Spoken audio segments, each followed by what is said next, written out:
Open your mind.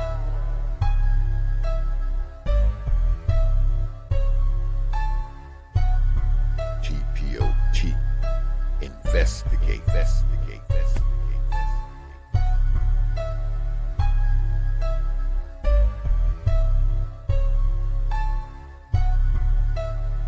Think about this.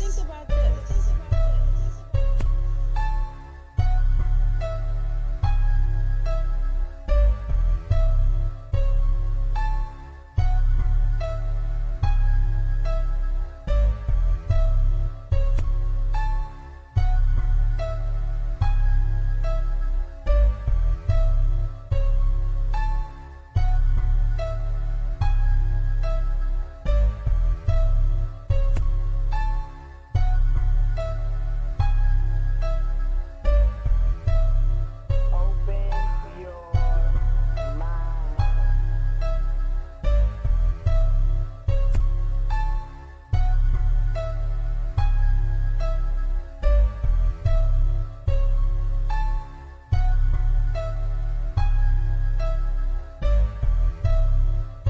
Think about this.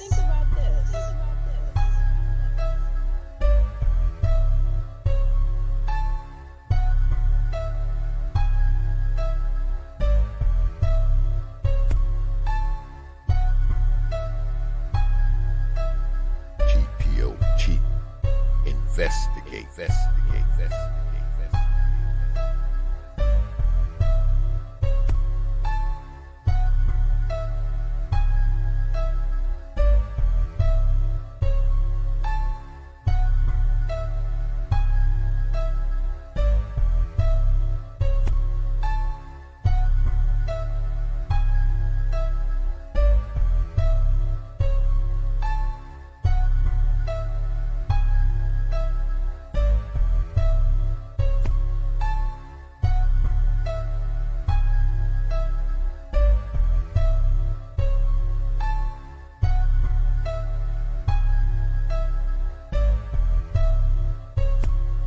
Think about this.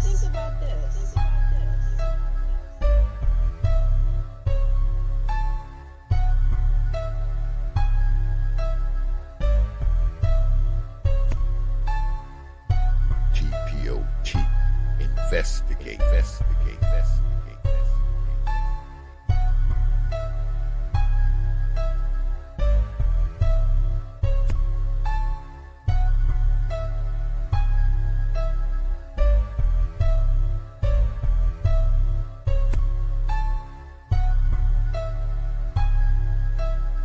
Open your mind.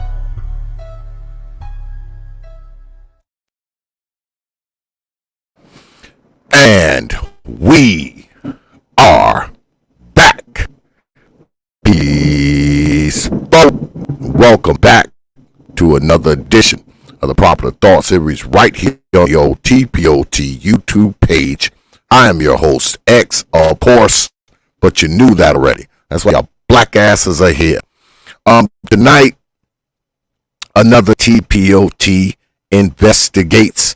We will be looking into the Jayland Walker case. I'm pretty sure everybody's aware of it by now. It went down in Akron, Ohio. I believe the police shot off 90 rounds. I believe Brother Jayland was hit with 60 of said 90 rounds. And y'all know when I see that kind of shit, y'all know I'm going to discuss it. So we're going to get into it tonight, man. We are. All right. Tonight, T.P.O.T. investigates the action, the deadly action in Akron, Jayland Walker. But before we get started, y'all know I always start the show off with thanking you good folks, man, for your likes, your shares, your views, your subs, and of course, your hard-earned pennies, nickels, dimes, quarters, and 50-cent pieces. Because I realize you don't have to do it, man. You don't have to show up to these goddamn streams. You don't have to watch these videos. You don't have to sub to this channel. You don't have to share them. Any of that. And you definitely don't have to drop your hard-earned coins on this platform. But you good folks choose to do so, man. Night after night, week after week, you are here when you can be anywhere. And I want you to know, man, I don't take you good folk lightly, man. I never have and I never will. You got my word on that. I'm humbled. I'm honored. I am appreciative. And most importantly, man, I'm thankful for you good folks. All right? All right. So, let's get at it. But y'all know, before we start, we do something that we call here the old mama of the day. Yeah, it's time for the old mama of the day. I never run out of these fucking stories, folks. It's just, I just never run out of them. I mean, I'm never going to run out of them, y'all. I mean, it's just, we never run out, y'all. Just, we're never going to run out of these stories. We're just not.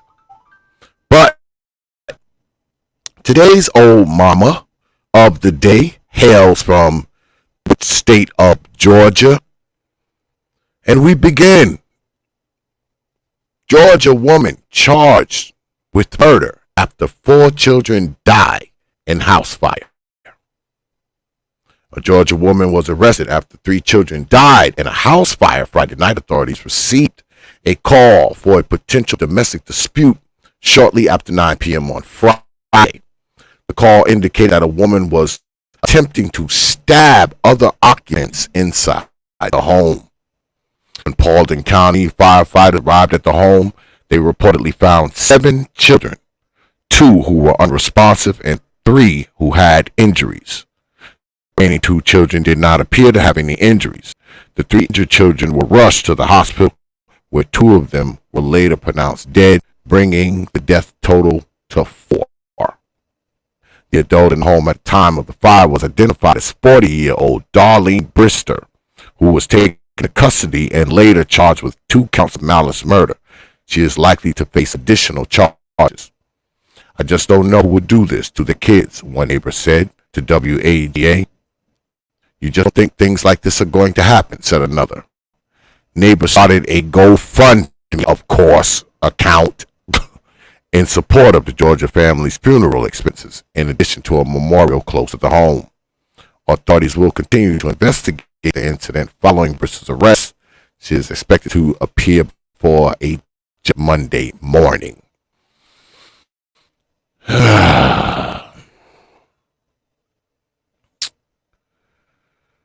Now, here's the old mama here. And it bothers me, y'all, right? Because I bring y'all all types of old mamas, right? Old mamas of every stripe. White, black, Latino, Asian. I bring you all types of mamas. And, you know, over the course of the last few weeks, not all the old mamas have been black. I think last night was the first night I had brought a black old mama on the screen in a while. And I tried to mix and match, you know, because I try to bring in different kind of old mamas. You know, I just don't want to show y'all all black old mama, even though I could do that every damn night if I wanted to. But I tried not to. But this story here happened to come across my ticker the other day. So I said, I'm going to go ahead and I'm going to run this story, because this particular story, it's a 4-year-old woman, right? She's got 7 goddamn kids, right? Notice no mention of her father nowhere. All right. She's in there, she's stabbing the goddamn children to death. All right. At least 4 of them she's stabbing to death. And on top of that, the house is on fire. I don't know if she had killed the kids and then lit the fire, or lit the fire then killed the kids. And I mean, why do you have all these children and then you just murder them? You just systematically murder them. Why not give them to their fathers? Why not put them up for adoption? I mean, I find myself saying the same things all the time, every fucking night. You got all these kids. You chose to have them. So why try to kill them? Why try to burn them up and stab them into all this foolishness? And here we go again. You see that look? You see the look in the eye of this woman? She don't look distraught. She don't look disheveled. She don't look sad. She don't look like she's come to the realization of what she's done. Nothing. Killed allegedly 4 of her 7 children, and look at the look on her face. Nothing to see here. Nothing happened here. And this is recent, man. This is like a week and a half ago. This isn't like some old shit. What goes through the minds of these old mamas? What are you thinking about? What have you been thinking about? And like I always tell y'all, man, I just don't believe that these women wake up one day. I mean, everybody goes to bed Friday night and wake up Sunday morning, and now she's ready to, Saturday morning, and now she's ready to kill the children. This has got to be something that has been brewing inside of this woman for a while. You don't go to sleep Friday, man, and wake up Saturday morning and start stabbing the children. Something led up to this. To be a lead up. There has to be. And you brothers out there, y'all need to quit climbing on top of these freaking women. Especially climbing on top of them without a goddamn condom on. Because you may not realize it, man, but you might just be sentencing a child to death. I know this Roe versus Wade thing just got turned over. And everybody's preoccupied with whether or not a woman is getting an abortion or not. A lot of these women, man, they do the post-birth abortion. They don't abort the kid in the womb. They wait till the kid come out, and the kid is 1 and 2 and 3 and 4 and 5, and just kill it. Would ask the question, did she want to terminate these kids when they were in her gut? Did she just not want them? Did she just not love them?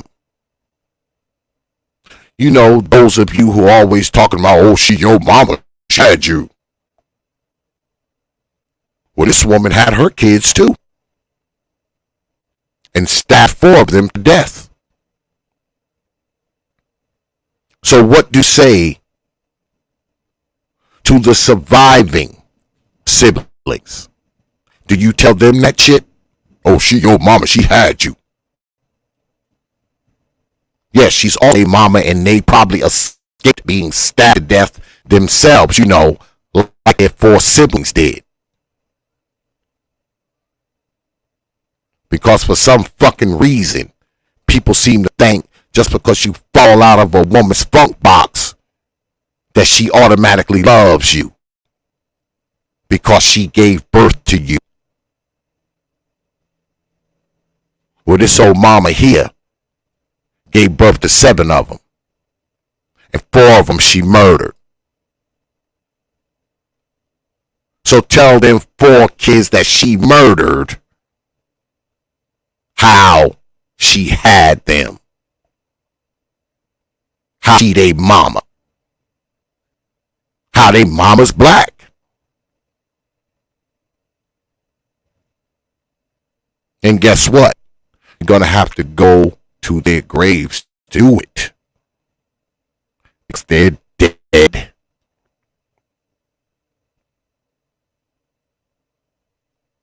But that's all. All right, let's get this out of here. Because tonight, man, tonight is going to be rough, y'all. All right? Tonight's going to be rough. I mean, it's going to be rough tonight. Like I said before,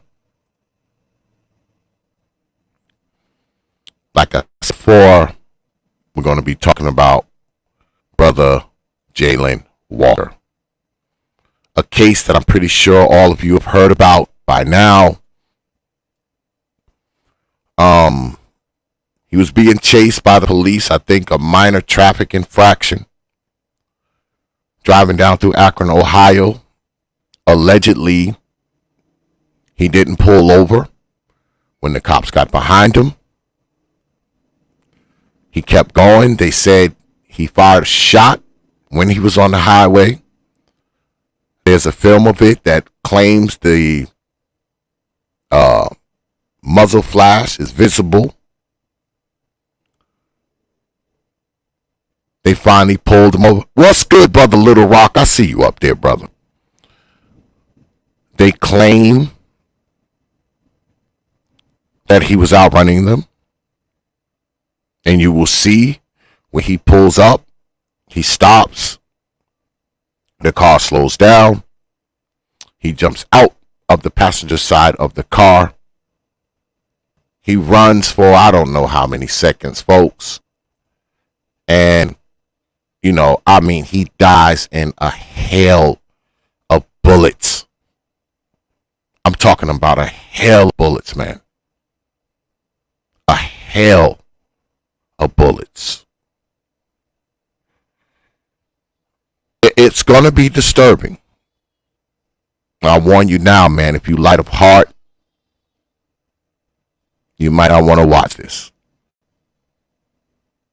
But I'm going to show it to you anyway. But before I do, let me run this old disclaimer. Warning, warning, this T.P.O.T stream contains scenes that some viewers may find disturbing. Viewer discretion is advised. Negroes.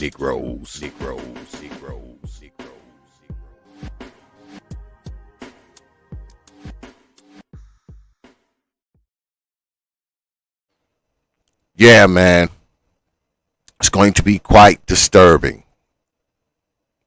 But I'm going to bring it to you, man, because this is what we do here. So let's get at it. Let me go ahead and pull it up. And we got a hellified storm going on, y'all. So we might get knocked off because when we get a storm like this, it's always problems with the fucking internet. We never really have problems with the power like that. But the fucking internet has a tendency to fuck up. All right, before we get started, you're going to get introduced. Like this is one of the spokesmen, Akron, Ohio Police Department, and they're going to kind of, you know, lead into what's about to be shown. All right, fair use. Let's get at it. Monday, June 27th, 2022, at 12:30 in the morning, Akron police officers attempted to stop a silver Buick on East Talmadge Avenue near Thayer Street.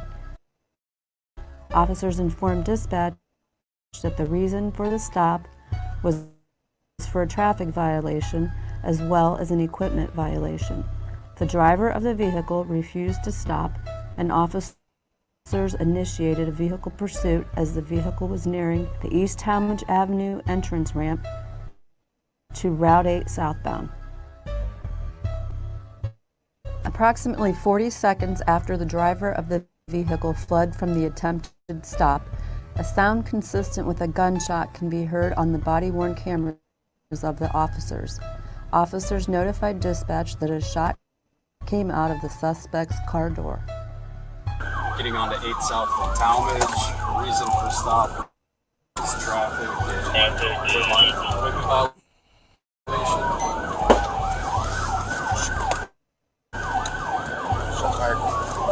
On car. 21 shots fired. That vehicle just had a shot come out of its door.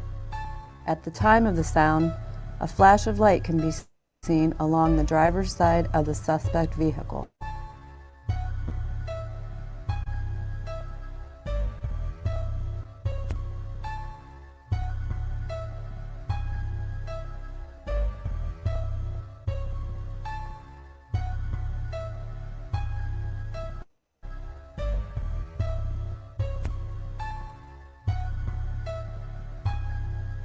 My bad, y'all. I put the damn Vehicle fair use. continued on the expressway Y'all for couldn't see. several minutes, and the suspect vehicle exited onto the Archwood Avenue ramp. The pursuit proceeded through several city streets until he neared the intersection of East Wilbeth Road and Claremont Street. At that point, the driver slowed down and exited through the passenger side door of the moving vehicle wearing a ski mask.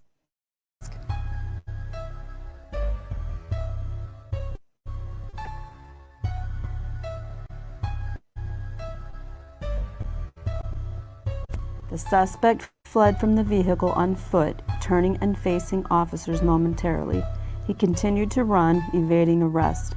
Officers attempted to safely take the suspect into custody by deploying their tasers.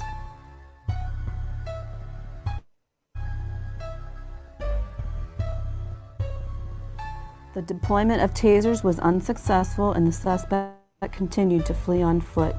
As the foot chase reached the nearby parking lot, the suspect stopped and quickly turned towards the pursuing officers.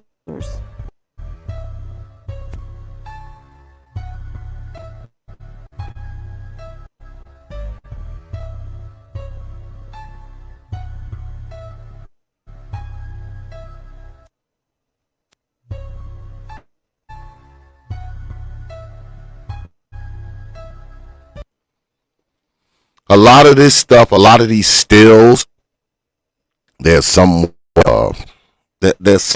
blurry. You know, they got like a kind of blurry texture to them. There's, I believe, 13 camera angles. In my opinion, the best angle, folk, is the number 3 camera. And what do y'all think of this? How they're describing? Do you think they're trying to describe it to make it seem like it was justified, or do you think it's somewhat neutral? Is commentary neutral? Do you believe? What's good, brother? Tahaka. I hope I'm saying that right, man. I'm probably calling you the wrong shit. Do you think that commentary is neutral, folk? Do you think that they're trying to explain it in a way to keep, to keep the public calm? Are they explaining it in a way to criminalize him? I mean, what do y'all think? I have my own view of it, but what do y'all think about it? But we continue. Fair use.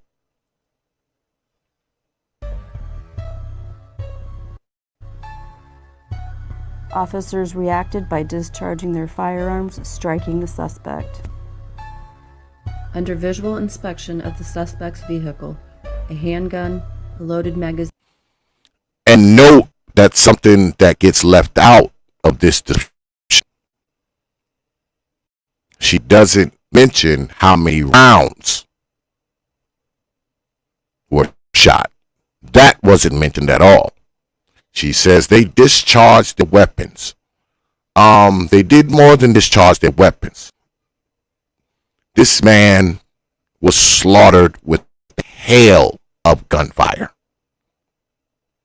Now, mind you, there were 8 police officers chasing this man. There were 8 this man at the time. 8 police officers, one guy, 3-round shot. You're trying to tell me it's justified? You're trying to tell me that this was right? And I mean, anyone who believes that is out of their freaking mind. But we continue. Seen for a handgun and what appears to be a gold wedding ring were observed in plain view on the driver's seat.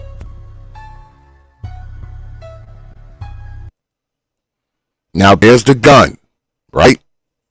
There's the gun that he had. He left it in the car when he got out, which means by the time he got out of the car, he was unarmed. Unless he had a spare gun on him, which they didn't find. So basically, he was unarmed. He was armed. He didn't have the gun. All right? You can see the clip. You can see a pistol. He was unarmed when he got out of that car. Now, mind you, they say, and I'm going to read y'all some later on, they say that the brother was going through something because his fiance had died or got killed. So he was, I guess he was going through something. You know, his lady had just been killed or died. I'm not sure. I'll check up on it when I read y'all the article. So the brother was going through something, obviously. But being that this brother did not have a criminal record, everybody's been saying that he's some kind of criminal. It's not true. The brother did not have a criminal record. Right? So the fact that he didn't have a criminal record, him having this gun was not a crime. Unless the gun was some illegal gun, and so far no one has claimed that. If it was, they would have said it. Oh, he had an illegal gun with the serial number scraped off. That would have been said already. So him simply possessing this firearm was not a crime because this brother did not have a criminal record. So him possessing this gun was not a criminal act. Just keep that in mind. But we continue. Fair use.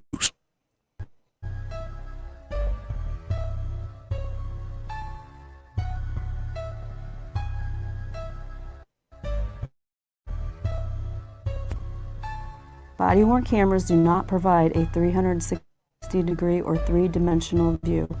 We will now play 13 body-worn camera videos. Here we go, folks. Like I said.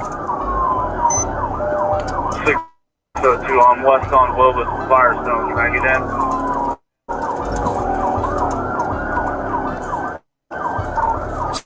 Still westbound on Wilbeth. We're passing Evergreen.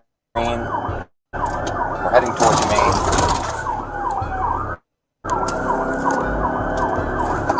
Looks like we have some units up ahead at the intersection of Maine.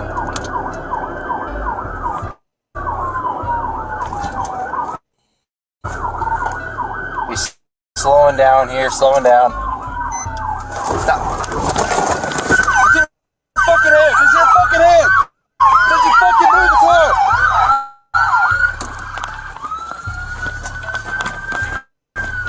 You fucking move! Hey, don't fucking move! Don't fucking move! Show me your head! Show me your fucking head!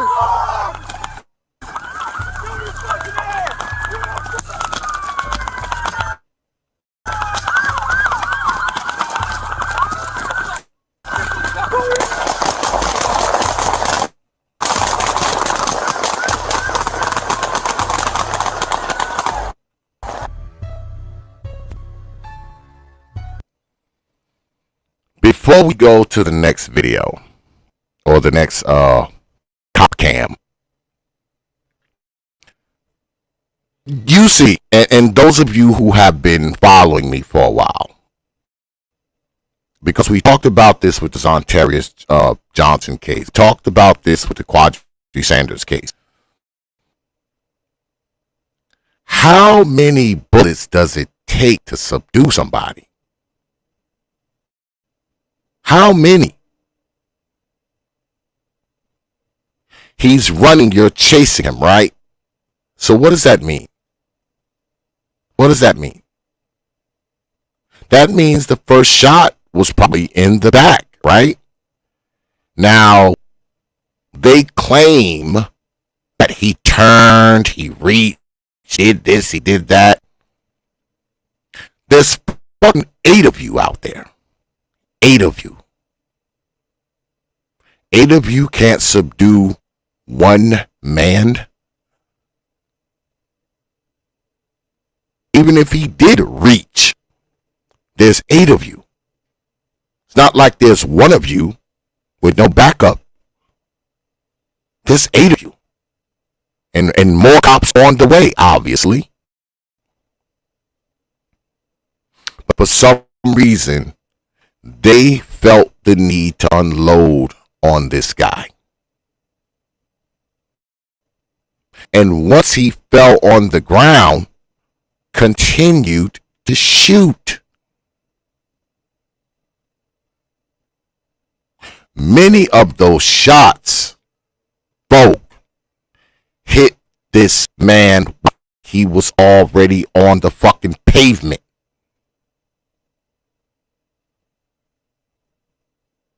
But we continue.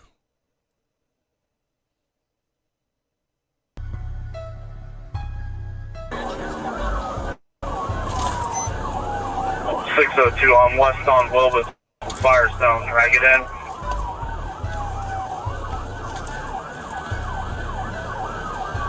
We're still westbound on Wilbur. We're passing Evergreen. We're heading towards Maine.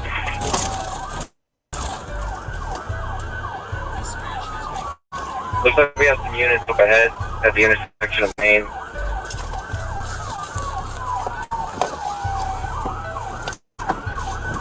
He's slowing down here, slowing down. Slowing down.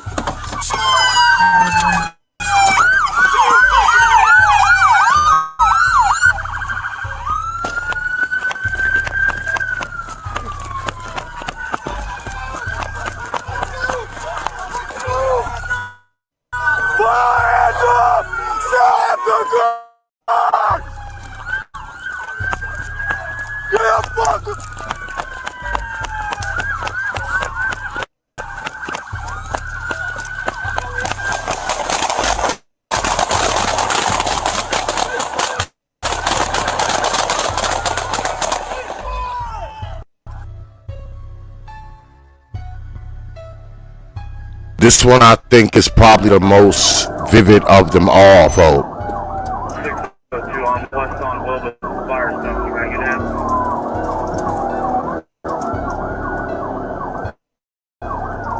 Still westbound Wilbur. We're passing Evergreen. Heading towards Maine.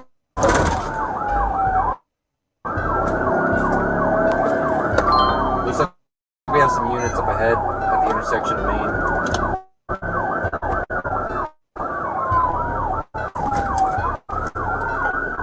He's slowing down here, slowing down.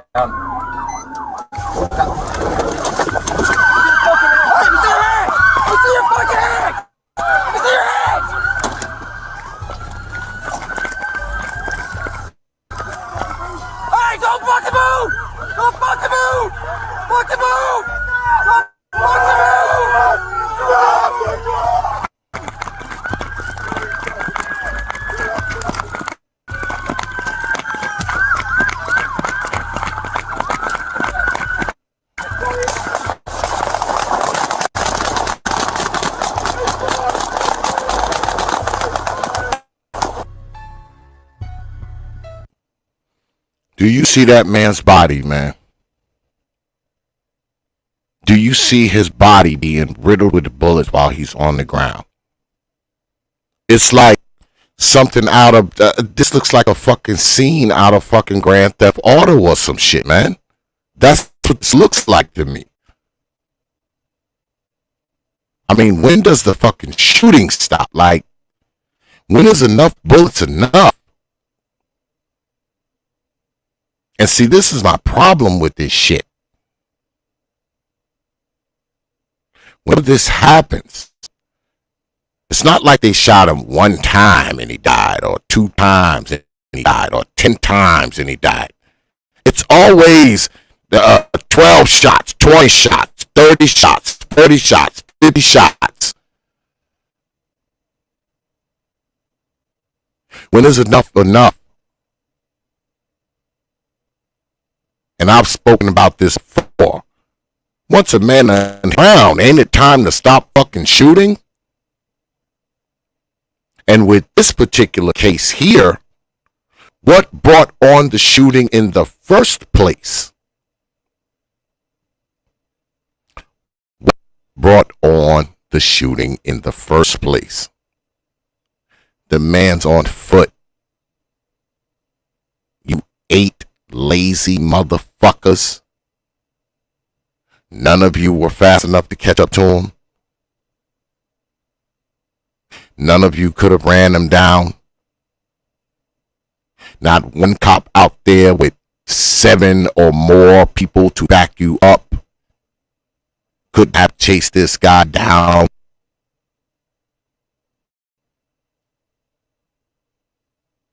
And then they're going to try to make it seem like the reason for all of this is because he allegedly fired a shot while on the road. You hadn't ascertained whether or not he had the gun on him, or maybe you did, because the gun was found on the driver's side seat. He jumped out of the passenger side. So being that he jumped out and left the gun there, someone had to have seen it laying on the seat. They had to have seen that gun and the clips. They had to have seen that gun. So if you saw that gun, it's easy to assess that he doesn't have it, right? Unless you're thinking he has another gun. Unless you're thinking he has a spare gun. Because you're looking at the gun that allegedly he fired when he was on the highway, right? So, what makes the first shot ring out? That's what I want to know. Because I'm pretty sure by that time, all right, by that time, you had figured out he no longer had the gun. That would have been easy to find out. Because when he jumped out of that car, guess what? Some cops were around the car. And where that pistol was laying, pretty sure it was in plain view, plain sight. So it caused that first shot to ring out. That's what I want to know. I'm led to believe that when they were chasing this brother, they were chasing him with guns in hand. Remember, they had their guns pulled before he got out the car. He got out the car, started running. So they were chasing him with guns in hand. But we continue. Fair use.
602 on West on Wilbus and Firestone. Can I get in?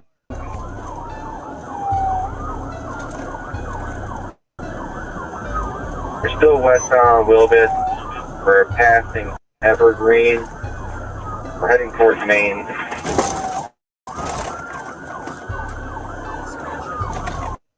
Looks like we have some units up ahead at the intersection of Maine.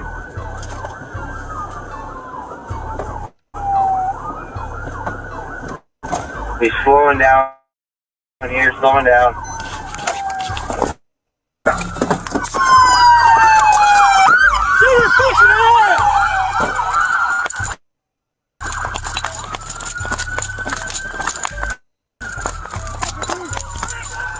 Don't fucking move! Stop fucking moving! Stop moving! Stop moving! Watch it! Stop moving! Show me your fucking hands!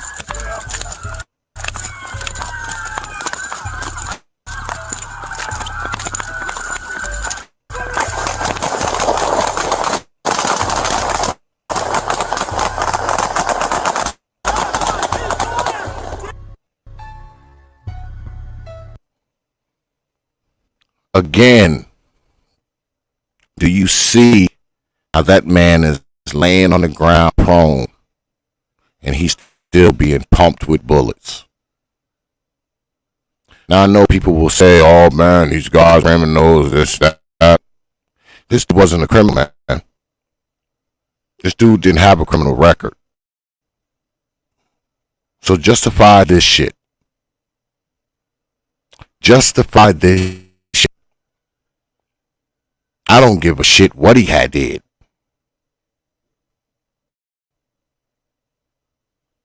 These cops are out of control on this shit here. They're out of fucking control. But a lot of these cops that were out there, a lot of these guys only been on the force for like a year. I think the most experienced cop out there was like 6 years. A lot of these guys didn't know what the fuck they were doing. And y'all surprised when I read y'all this article. Because not all the cops that fired out there were men. And not all the cops that fired out there were white. Yeah. Oh yeah. But we continue.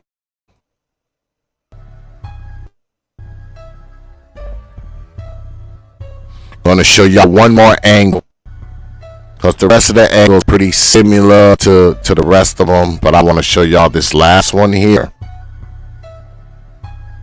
I'm not going to all to you because I can only watch the brother get shot so many times, but I want to show y'all this last one. All right, this last one.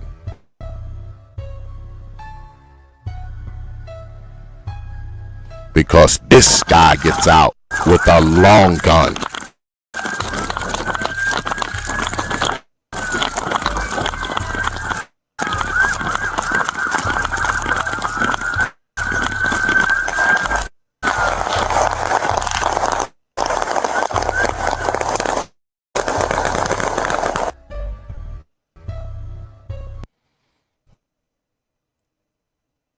All right.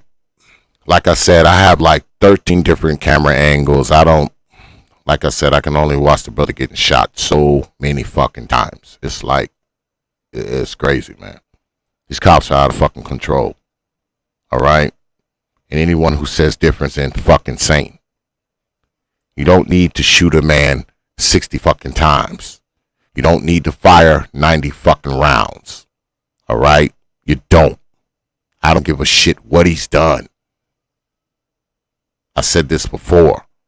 When do you stop fucking shooting? When? When do you stop? The majority of those fucking bullets hit that man while he was on the fucking ground. And I say again, there was 8 fucking cops out there. 8. All right? 8 cops.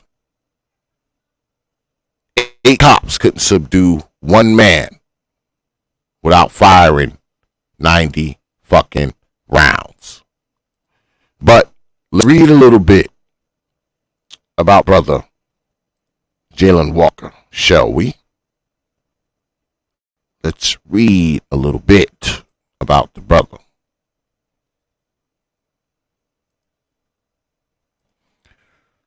Says here, did Jayland Walker have a criminal record? History of Akron, Ohio man. 25-year-old black man who was unarmed when police in Akron, Ohio killed him in a hail of gunfire, did not have a criminal record, according to an attorney for his family. Protests took place in Akron on Sunday after authorities released video of the shooting with Jayland Walker, who was fatally shot by officers in the early hours of June 27th following a pursuit that began after an attempted traffic stop.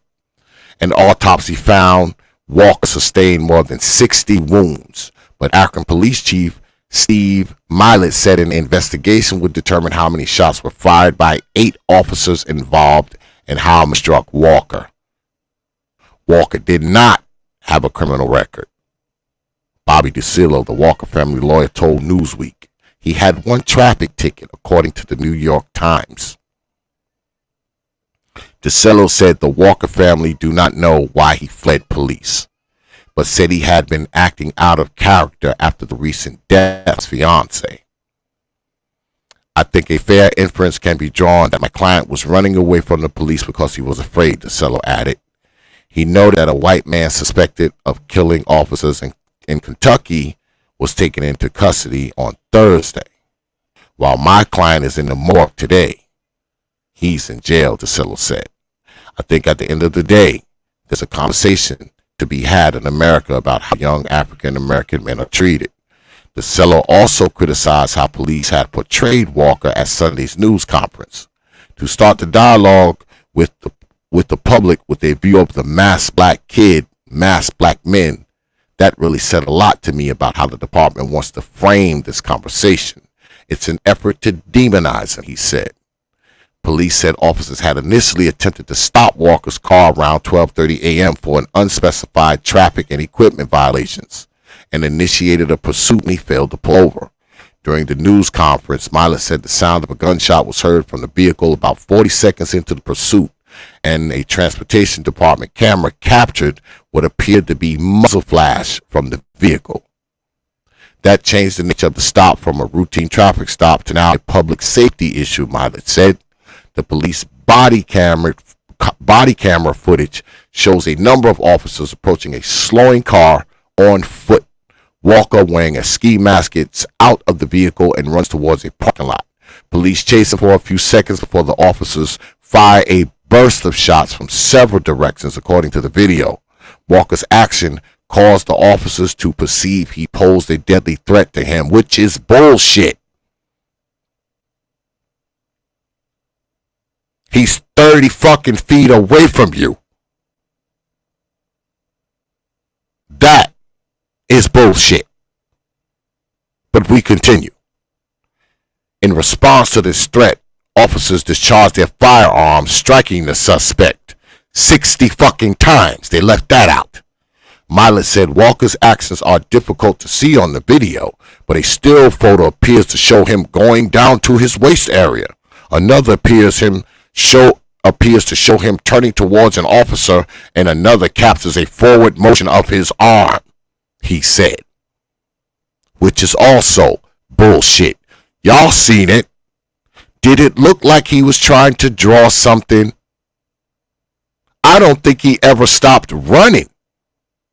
The only thing I saw him do was changing directions while he was running.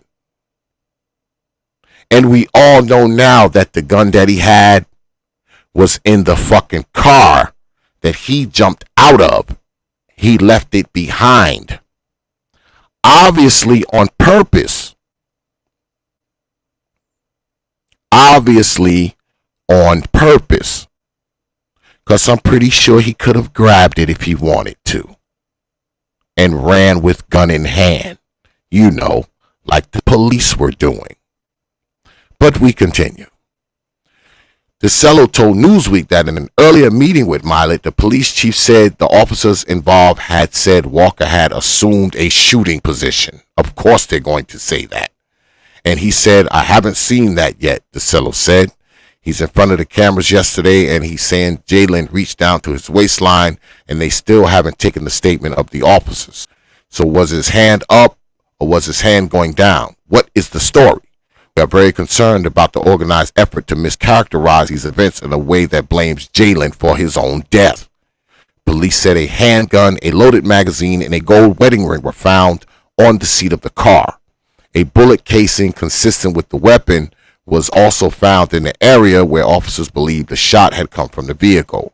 Ohio Attorney General Dave Yost said a complete, fair, and expert investigation would be conducted by the Ohio Bureau of Criminal Investigation. He cautioned that the body-worn camera footage is just one view of the whole picture. Before drawing conclusions, the full review must take place. Akron police are carrying out a separate internal investigation to determine whether the officers involved in the shooting violated any department rules or policies. Of course, when they investigate them fucking selves, they're going to say, oh, nothing's wrong here. We didn't do anything wrong. That whole them investigating themselves that's just nonsense. That doesn't even sound right. But we continue. The 8 officers concerned have been placed on paid administrative leave as a standard practice. They have not been identified, but 6 are white men, 1 is a black man, and 1 is a white woman, according to the police department. Let's say that again. 6 are white men, 1 is a black man, and 1 is a white woman, according to the police department. Their length of service with the Akron Police Department ranges from 18 months to 6 years, and none has had a record of discipline issues, substantiated complaints, or fatal shootings. Like I said, 1.5 years to 6 years. The most experienced person out there has been out there 6 years.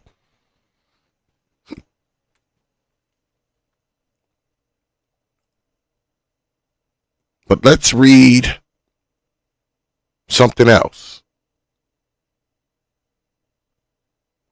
Let's read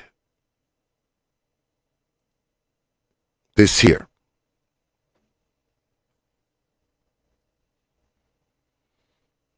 It says here, when can police use lethal force against a fleeing suspect? Washington, D.C. says here the law gives police officers latitude to use deadly force when they feel physically endangered. But there's far less legal flexibility when it comes to opening fire at fleeing individuals.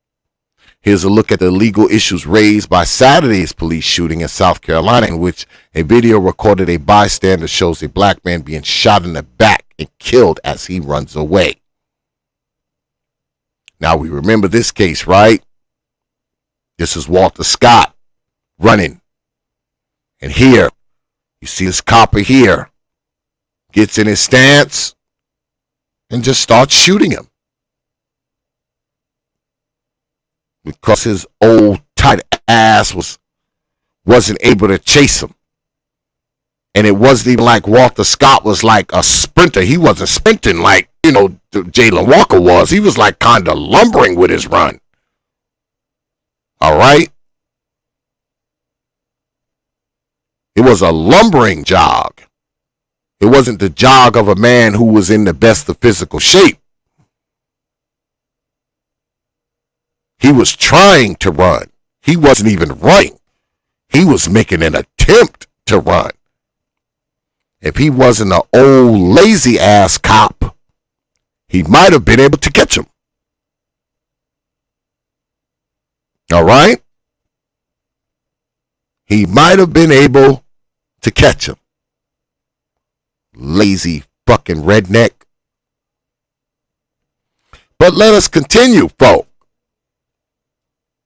Yes, the Supreme Court held in 1989 case, Graham versus Connor, that the appropriateness of use of force by officers must be judged from the perspective of a reasonable officer on the scene, rather than evaluated through 2020 hindsight. The standard is designed to take into account that police officers are frequently asked to make split-second decisions during fast-evolving confrontations and should not be subject to overly harsh second-guessing. The Justice Department cited that the legal threshold last month when it declined to prosecute former Ferguson, Missouri officer Darren Wilson in the shooting death last summer of an unarmed black 18-year-old. Now, of course, this is older, but the precedent still holds, folks. It says here, can police officers shoot at fleeing individuals? Only in very narrow circumstances. A seminal 1985 Supreme Court case, Tennessee versus Garner, held that the police may not shoot at a fleeing person unless the officer reasonably believes that the individual poses a significant physical danger to the officer or others in the community. That means officers are expected to take other less deadly action during a foot or car pursuit unless the person being chased is seen as an immediate safety risk, which does not apply to Jayland Walker. And I see Trey is here. Brother Trey is here. He doesn't care how many times a person is shot. Just level him out with machine gun fire as far as Brother Trey is concerned. Shoot a man and he falls on the ground. Just keep shooting him. That's Brother Trey's mind state. That's what he thinks. Once he falls, fuck it, just keeps shooting him until he stops breathing. So I'm assuming, Brother Trey, that you think this is totally justified, Jayland Walker. I'm assuming you think this is these 90 shots were perfectly justified, Brother Trey. Perfectly justified and legal and necessary.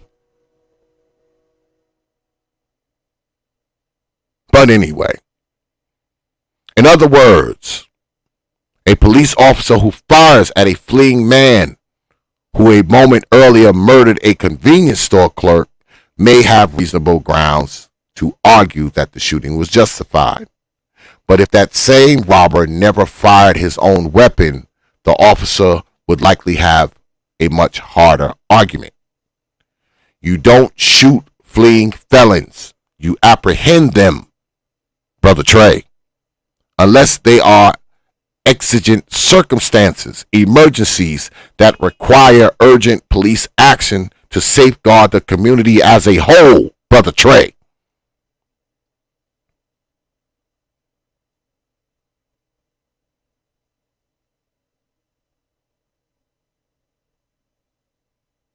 Says Greg Gilbertson, a police practices expert and criminal justice professor at Centralia College in Washington State.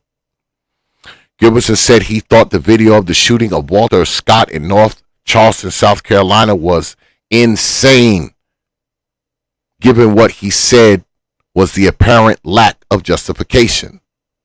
Though a legal standard has been established, courts continue to hear cases involving use of force against fleeing felons under a variety of circumstances. Just last year, the Supreme Court sided with police officers who were sued over a high-speed chase, two-state chase in Arkansas that ended with the deaths of the fleeing driver and his passenger. In cases where police officers are not supposed to use deadly force against a fleeing person, what should they do? Each case involving a suspect who flees the police, whether in a car or on foot, poses a balancing test for an officer, said Chuck Drago, a police practices expert and former Oviedo, Florida police chief. Am I creating more of a danger by chasing this person than if I let this person stay at large, Drago said. especially in a vehicle pursuit? Is it worth risking everyone on the road to catch this guy? In a pursuit on foot, the more reasonable option might be to call for backup, including perhaps with a police dog, so that the other officers can set up a perimeter and trap the suspect, Brother Trey. Trap the suspect. They could have chased him with a dog. Anything. Ran him down. Trapped him off.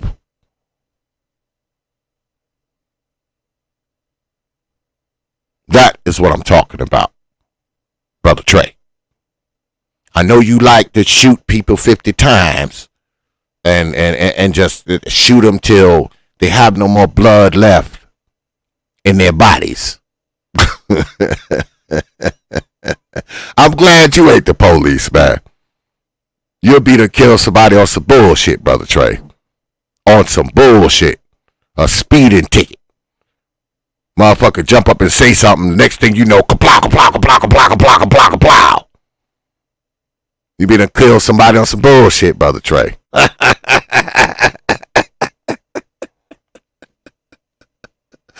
That's what I'm saying. But we continue. In the South Carolina case, the former lawyer for North Charleston officer Michael Slager said Monday that Slager felt threatened and had fired because Scott was trying to grab his stun gun, which was a fucking lie. An older model that would have had to have been manually reloaded. But if the stun gun was on the ground at the time Scott fled, Drago said, then there's no longer a threat. The threat is gone.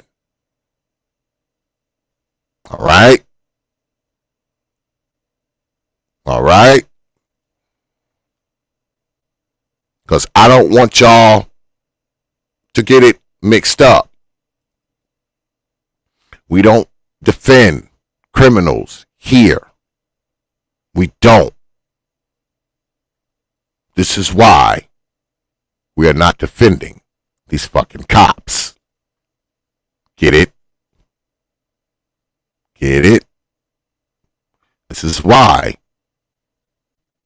we're not defending these cops. Here's another story. Talks about Akron police officers placed on leave after fatal shooting of black man. All right. Now here, they say an unspecified number of police officers in Akron, Ohio were placed on administrative leave. We now know it's 8. After the fatal shooting of a 25-year-old black man, who the police said continued to drive after they tried to pull him over for an unspecified traffic violation. Officials in Akron were bracing for protests that could follow the release on Sunday of the footage of the shooting, which took place after the driver, Jayland Walker, exited his vehicle and fled on foot to a parking lot early Monday morning. A lawyer for the family of Mr. Walker said that the footage shows that he was running away unarmed when police officers fired at him more than 90 times. 90 fucking times. 90 times. And it says again here, the lawyer, Bobby DeCello, reviewed footage of the shooting on Thursday. His legal team also visited the medical examiner's office on Friday and reviewed the autopsy, which has not been finalized. Mr. DeCello said it showed that Mr. Walker had been struck at least 60 times. Brother Trey. He says, I've been a trial lawyer for 22 years and I've never seen anything remotely close to what that video is going to show. Mr. DeCello said of the footage to be released, he said 8 officers were involved in the shooting, though the authorities did not specify a number. In an initial police statement, which was released on Tuesday, said officers tried to stop Mr. Walker for an unspecified traffic violation while he was driving around 12:30 a.m. After Mr. Walker did not stop, officers continued to pursue his vehicle.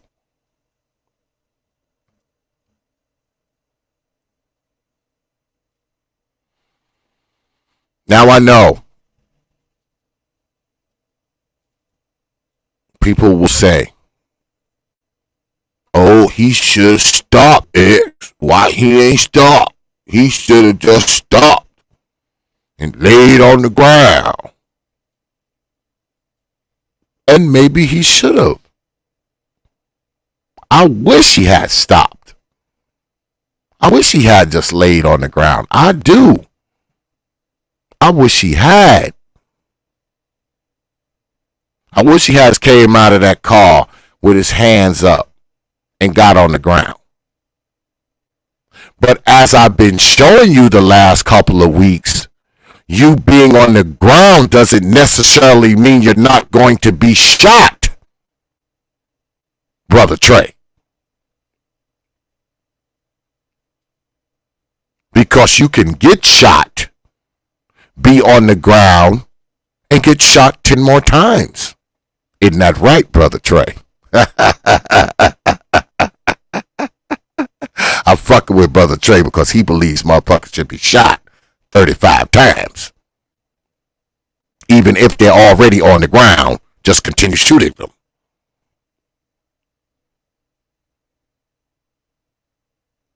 I say again.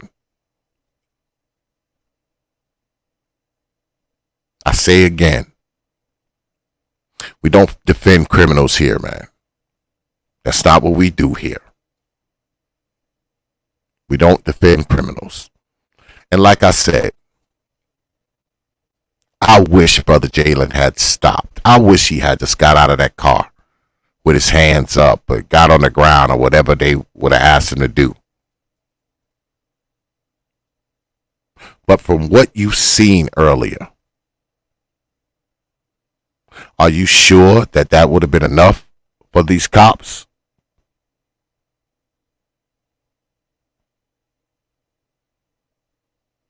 Are you sure that he wouldn't have gotten shot anyway?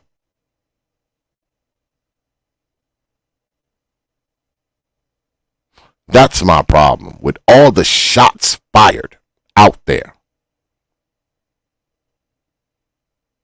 These are cops, man, who lack control, man. In that last video I showed y'all, that cop got out with a long gun. He didn't get out with a 9mm.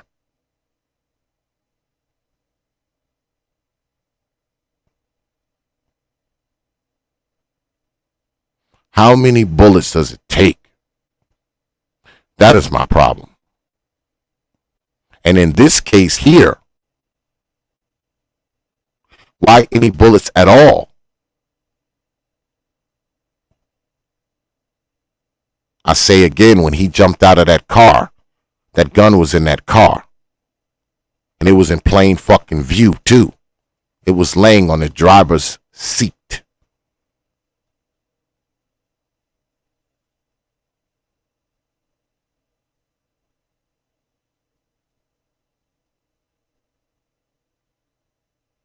I mean, come on, man.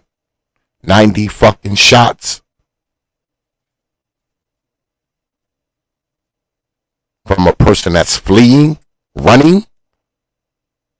You saw those videos. That man never stopped and turned around and assumed a shooting position. The man was running. He was running the whole time.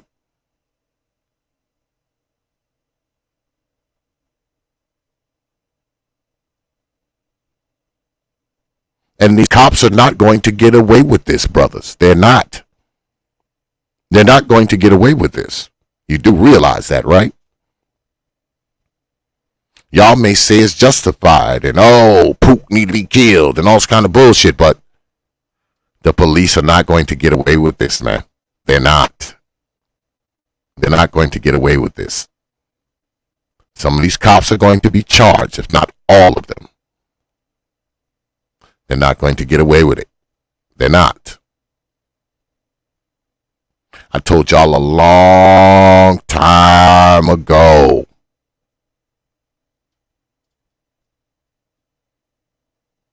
A long time ago. That when these cops do this shit,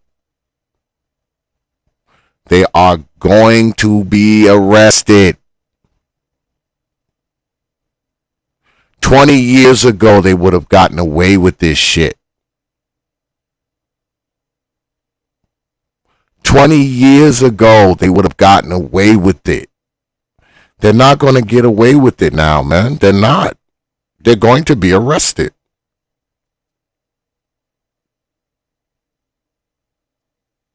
Just like the Grim Reapers of Lawton were arrested for Quandary Sanders. You kill somebody who doesn't have a gun, you're going down. That's going to be the new thing, man. That's the climate that we're in now. Don't y'all understand that? It's not 20 years ago.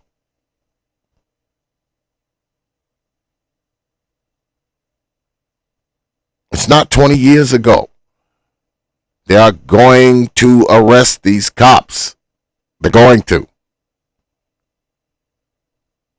If not from public pressure alone. For the simple fact that the man didn't have a firearm. That's what's going to happen.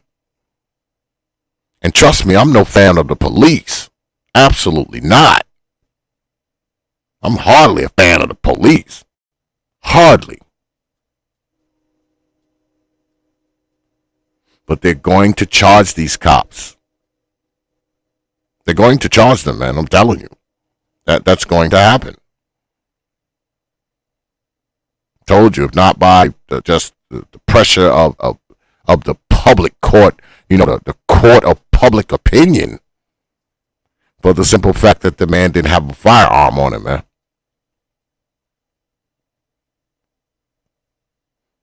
I talked to my brother about this the other day because my brother's a police officer. I got 2 police officers in my family, man. My cousin's a cop and so is my brother. And I told them, I said, these cops are going to be charged. And you know what they said? They said, probably.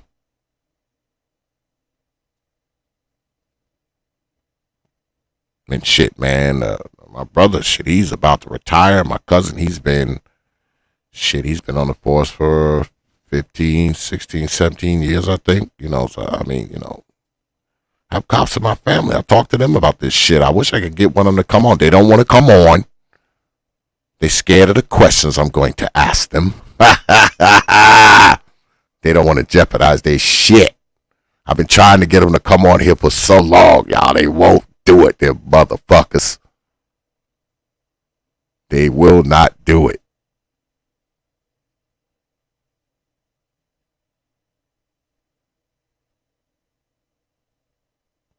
But these cops are going to be charged, brothers. They are. You're going to see for yourselves.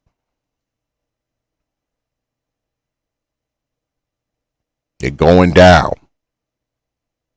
I told you 20 years ago,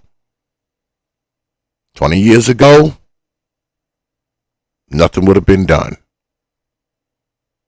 2022, you kill somebody and they don't have a weapon, you are going down. Down, down, down. That's why I keep saying, these cops, man, if you're going to pull out that gat and use deadly force, you better be sure. You better be sure. Because your fucking law enforcement career is over. And you might end up locked the fuck up, too.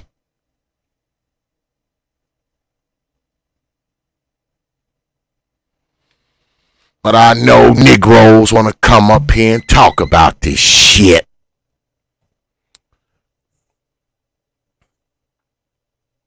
Y'all know what to do.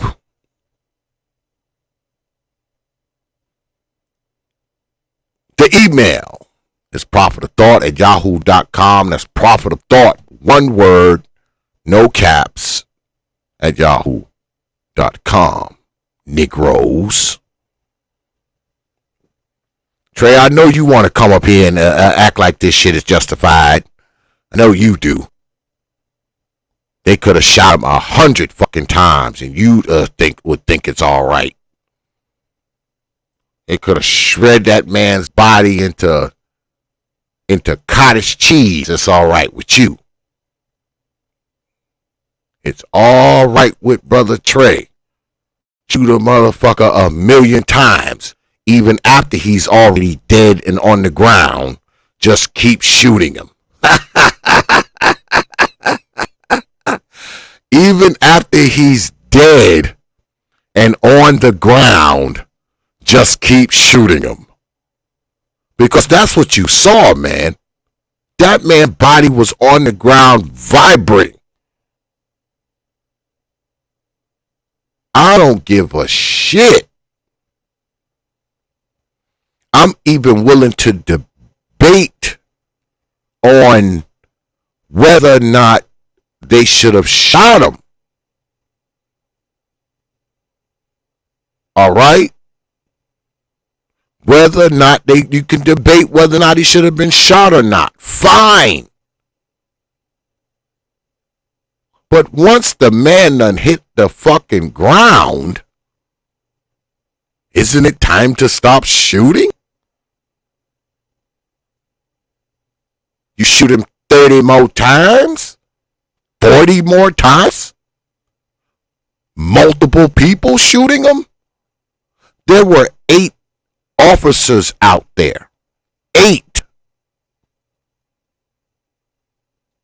The man hits the ground.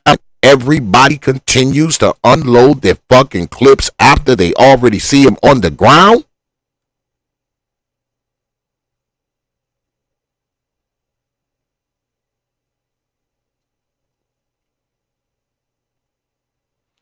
Well, Brother Kumasi, let me put this on the thing. I will put this up here. Because that's a good question, Brother Cool Kamasi. What if the cop shot him one time in the head and he dies instantly? Would it be okay in your opinion, Brother Xavier? If it's a justified shooting, fine, yes. Yes. You done shot him in the head, he hits the ground, he's dead, stop shooting. But it's not okay, Brother Cool Kamasi, to shoot him in the head, he hits the ground, and he gets shot 35 more times after that. Would that be necessary? If you shot him in the head, would it be necessary to shoot him 35 more times after that? Would that be necessary? Is what I want to know. Would that be necessary? Because I'm not going to sit up here and say, brothers, that, and I told this to my brother too, I'm not going to sit up here and say that cops don't have times where they're justified in shooting people. I get it.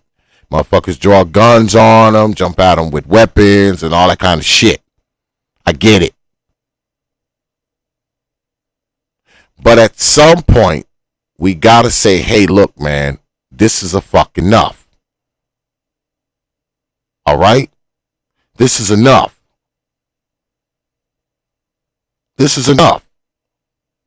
And it seems like to me there are cops who know when it's enough, right? There are cops who know when it's enough.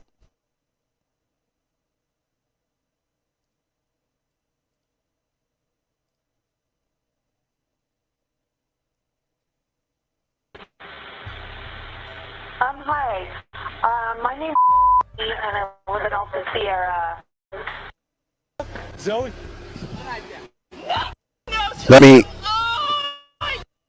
Let me give you a reminder of cops who know when it's enough. Fair use. Hey, we're not talking. County 143, send us. Everyone knows what you're gonna do. You can't say that. Okay. I'm not saying anything. I just want to help help you out. They know who you are. I just want to help out. Everyone knows who you are. You can't hide. Okay. God. Okay. Allah Akbar. Hold Back up. up, Zoe. Zoe, Back you up. want Are your memories being refreshed? Zoe, don't. Don't you fucking Hey. kill my baby. We're not. Zoe, you want to back up? Zoe. No. No. Hey, I need you to put that knife don't down. give Just talk. Are your memories I don't have anything to say. being refreshed? Talk to us. Everyone knows who you are. Listen. There's lawyers who Talk stand to up. us. There's lawyers who have Talk to us. They have all that. Hold on. Are your memories I don't want to kill you. Because they will find another job. Don't you fucking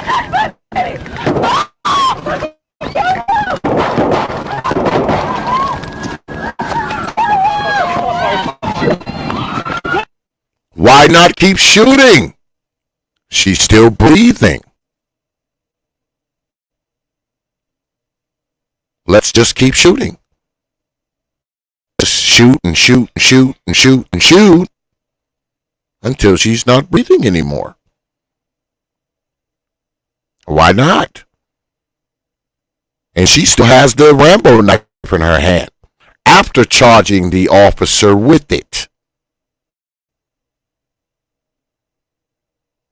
Why not keep shooting? Brother Trey.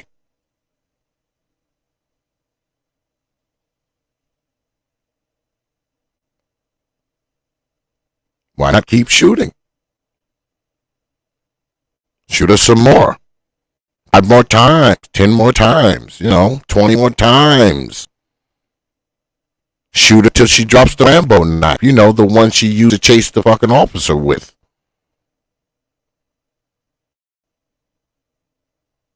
Why not?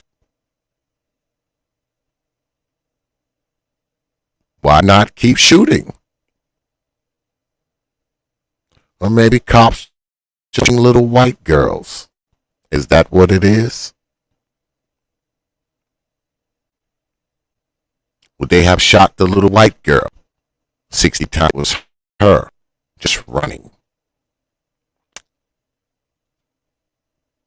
Leaves a lot of questions, doesn't it?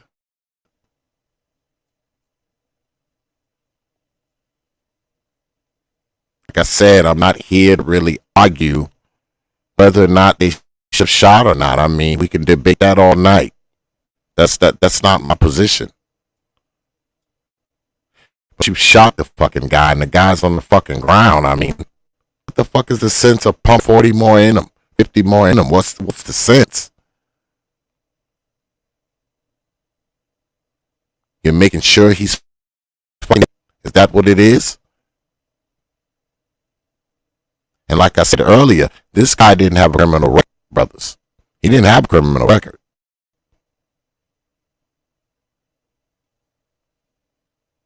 He's in Ohio. Ohio is an open carry state. Him having the gun wasn't even a crime.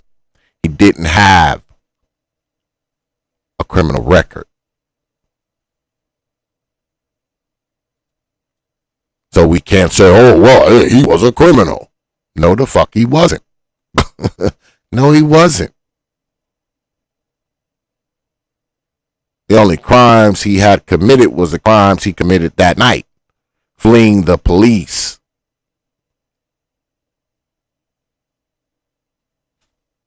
Okay? This brother was not a criminal, Brother Trey. He didn't have a criminal record, brother. Thank you. What is that? That's brown rice? Oh. Okay. That's enough. I don't need a lot. Excuse me, y'all. My wife was bringing me something in here. But yeah, what do you mean he ran from the cops the night before? Brother Trey, what are you talking about? Brother Freeman just said, how many times could Jayland have? How about once? Brother Freedman's Journal. 60 times? No one thinks that that's excessive for a person to be shot 60 times?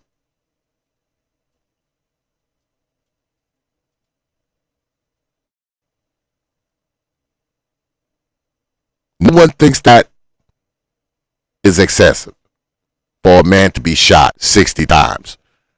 And it looks like to me at least 50 of them was done while he was already laying in a parking lot. No one thinks that's excessive either.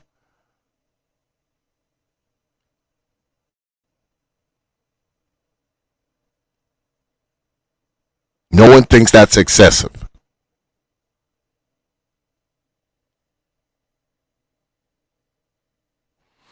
Oh, so Brother Trey, because he ran away from the cops the other night, he should be shot 60 times.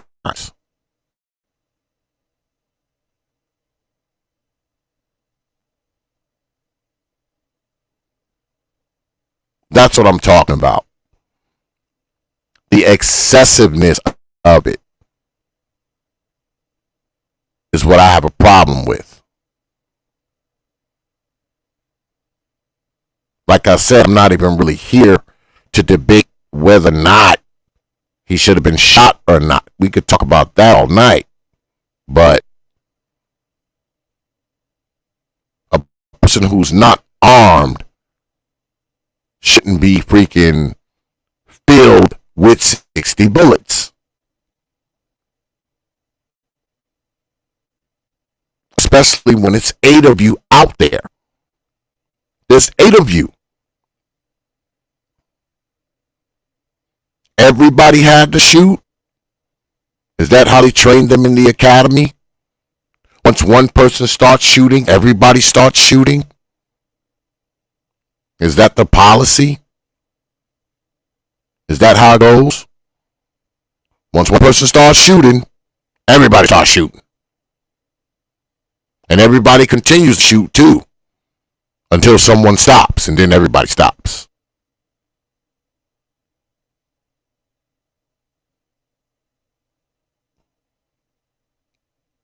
Oh, come on, man. 3/4 wheel. He's like, oh, so maybe the cops shouldn't have any backup. And when they fire their weapons, they have to count 1,000 and stop. Boy, man. So y'all are cool with this. Y'all are cool with the Jayland Walker thing. Y'all are cool with this. Y'all don't see 90 shots fired as a problem at all.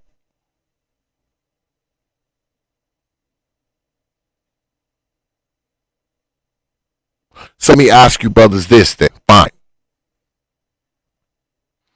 Do you think 90 shots was necessary?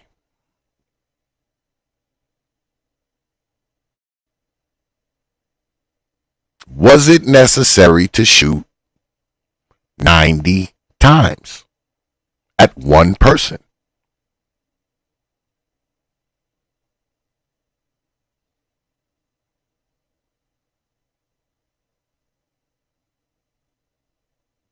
Is 90 bullets and an excessive amount of bullets to be fired at one person? Is that necessary?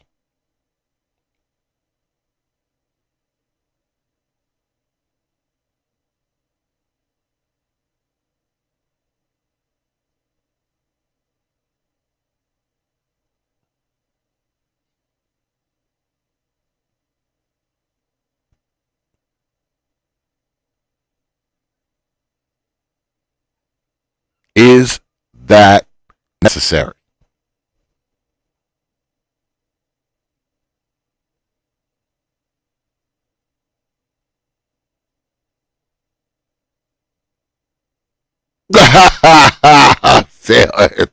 Brother Zell said, why does it even matter? 50 Cent took 9 and lived.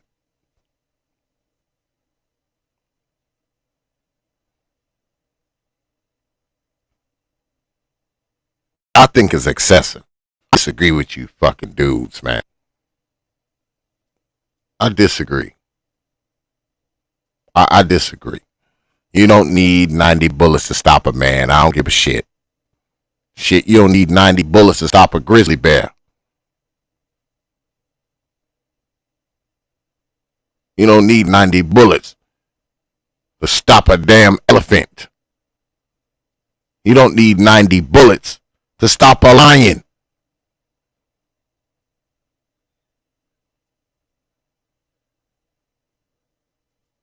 You don't need 90 bullets to stop this damn dog I got in the backyard, and he weighs as much as a man. You ain't gonna need 90 bullets to stop a dog. And he ain't friendly. He gonna take you down. Shoot him 90 times to stop him. And like I said, you don't need 90 bullets to stop a grizzly bear.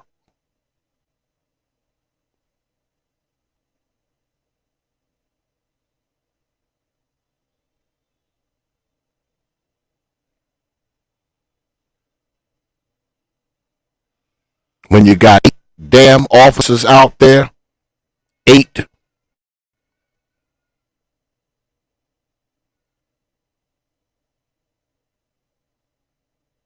That's why they're going down. Even though y'all are taking their side, they're going down. And if y'all brothers out there was the cops out there, and y'all done shot this man 60 times, asses would be going down too.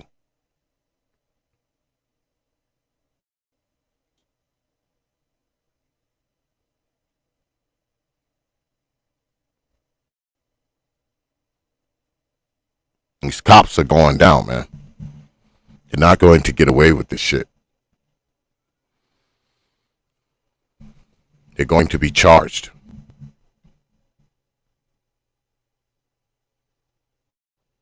Now me, yeah, I know, 3 corner, I know. I taught my cousin and my brother, I know. They say the same shit that y'all saying, for the most part. But they also said, when I talked to my brother, he said these cops are probably going to be charged because he wasn't armed. That's what my brother told me. It's like, they're probably going to be charged because the dude didn't have the gun on him at the time. They're probably going to be charged.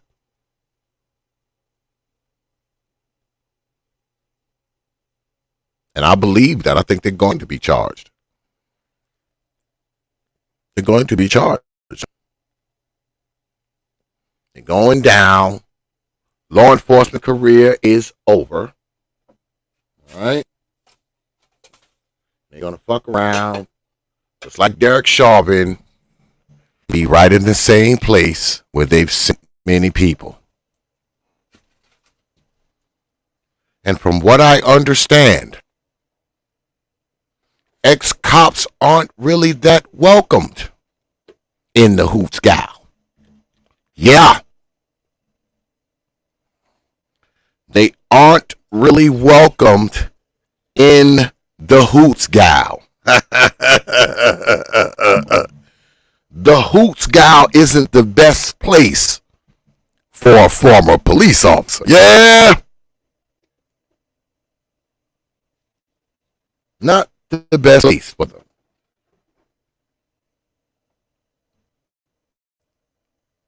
From what I understand, they put them in something called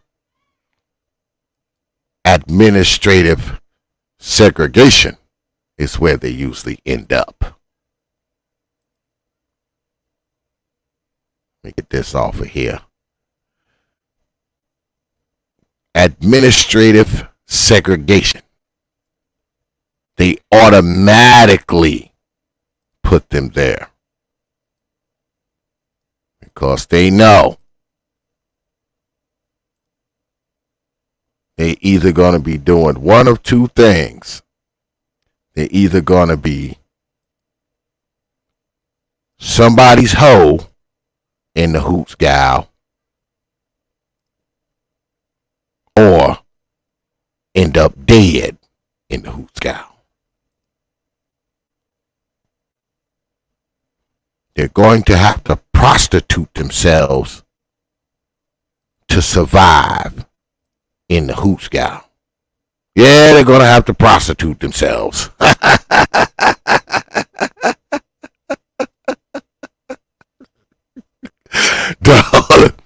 The only way to survive is to prostitute yourself.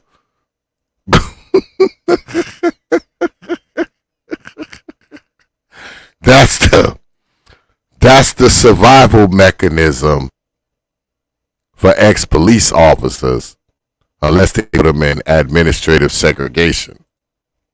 Because they can't even put them in like protective custody, from what I understand. The freaking the facility just automatically puts them in, just puts them in administrative segregation because, they can't just leave them, like in there. They can't. Yeah, right. Absolutely not. What the hell is going on with my shit?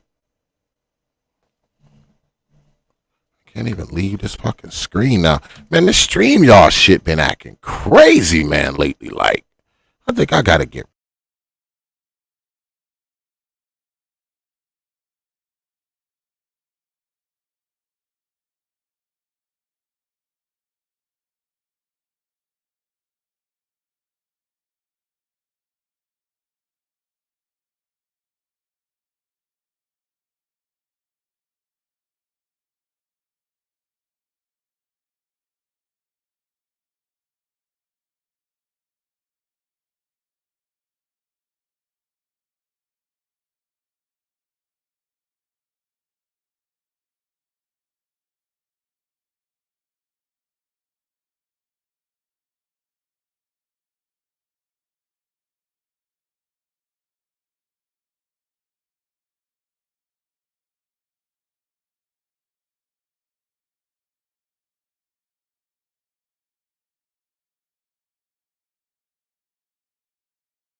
All right, I think I'm back, man.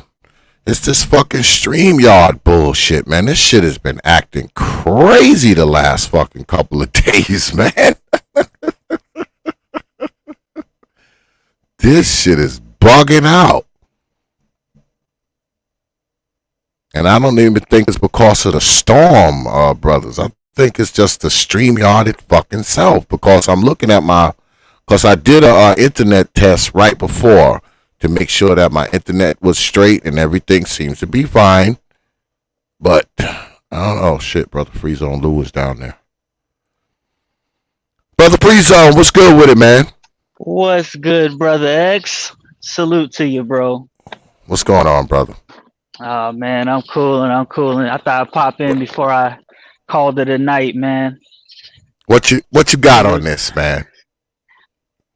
I mean, basically, man, a dead criminal is a dead criminal. I don't really care how many shots it takes to make it happen. It just because the reality of it is, man, it's just as much as it sucks. This is what it's come to, and the question that I raised in the chat is like, when you have criminals that are playing by different rules, what are the cops supposed to do? That's the part that I don't understand. Like I can understand the argument that it's overkill, but what's the alternative? I just think, look, like I said, I mean, we can debate whether or not they should have shot him or not. Fine, but I mean, once the man is down, man, I mean, ain't it time to stop shooting? Ain't it time? Once he's on the pavement, ain't it time to stop shooting? I don't know, man. I don't think so. I don't necessarily care how many times they shoot him. I think they need to shoot more of them, to be honest with you. like you, the part I'm in that fucking tray, man. Go ahead, bro. go ahead. I'm like, and it goes across the board. Like the Chicago shooter, once they figured out who he was, yeah, put his ass down. Let's not play with it. So you're in this situation where you've given the criminals too much power, and I think it was just a message. They sent in a message, and to it's the problem is, what do you do with the criminals, man? If the cops are going to just arrest them, and the the justice system is just going to let these criminals back out, and it's like, dog, we just chased this guy with a car on Tuesday. Why am I looking at him right now at the 7-Eleven? It's like, what do you expect cops to do? Like, I get it. Well, don't you think, Brother Free Zone, that if the cops are just as bad as the criminals, we have a problem, right?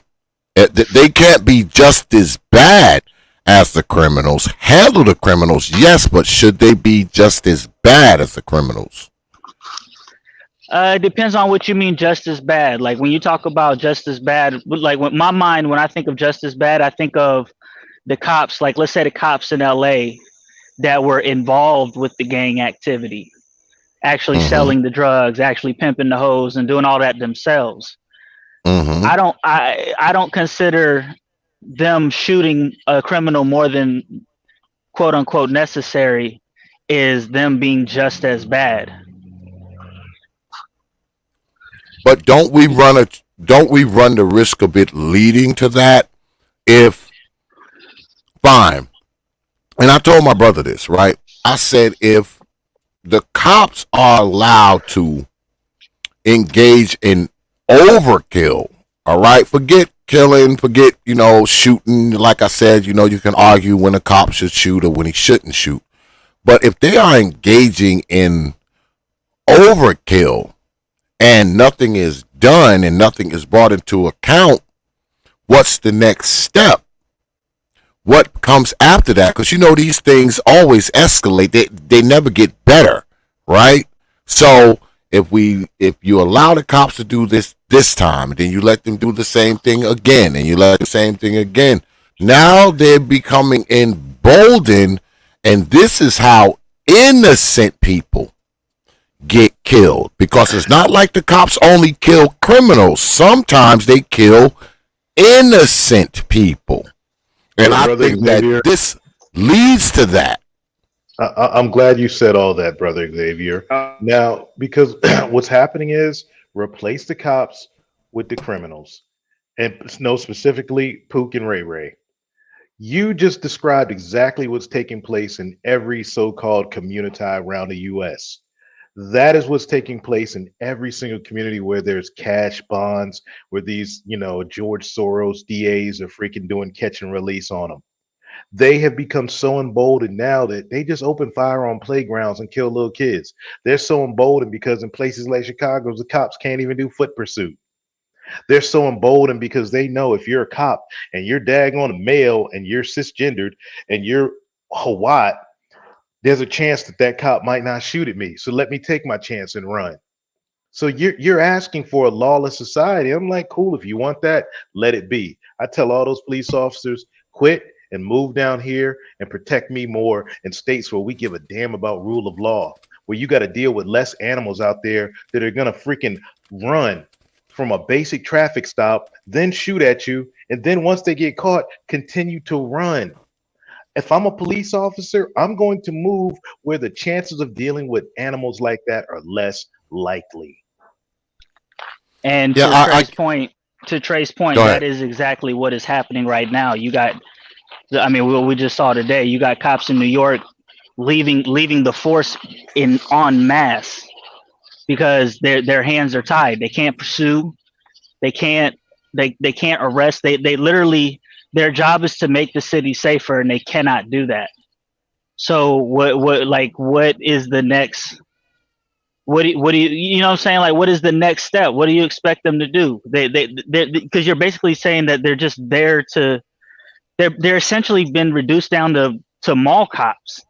They might as well just have a flashlight in a in a stencil and a pen to just write stuff down to refer it to the sheriff. Like, they can't do anything anymore.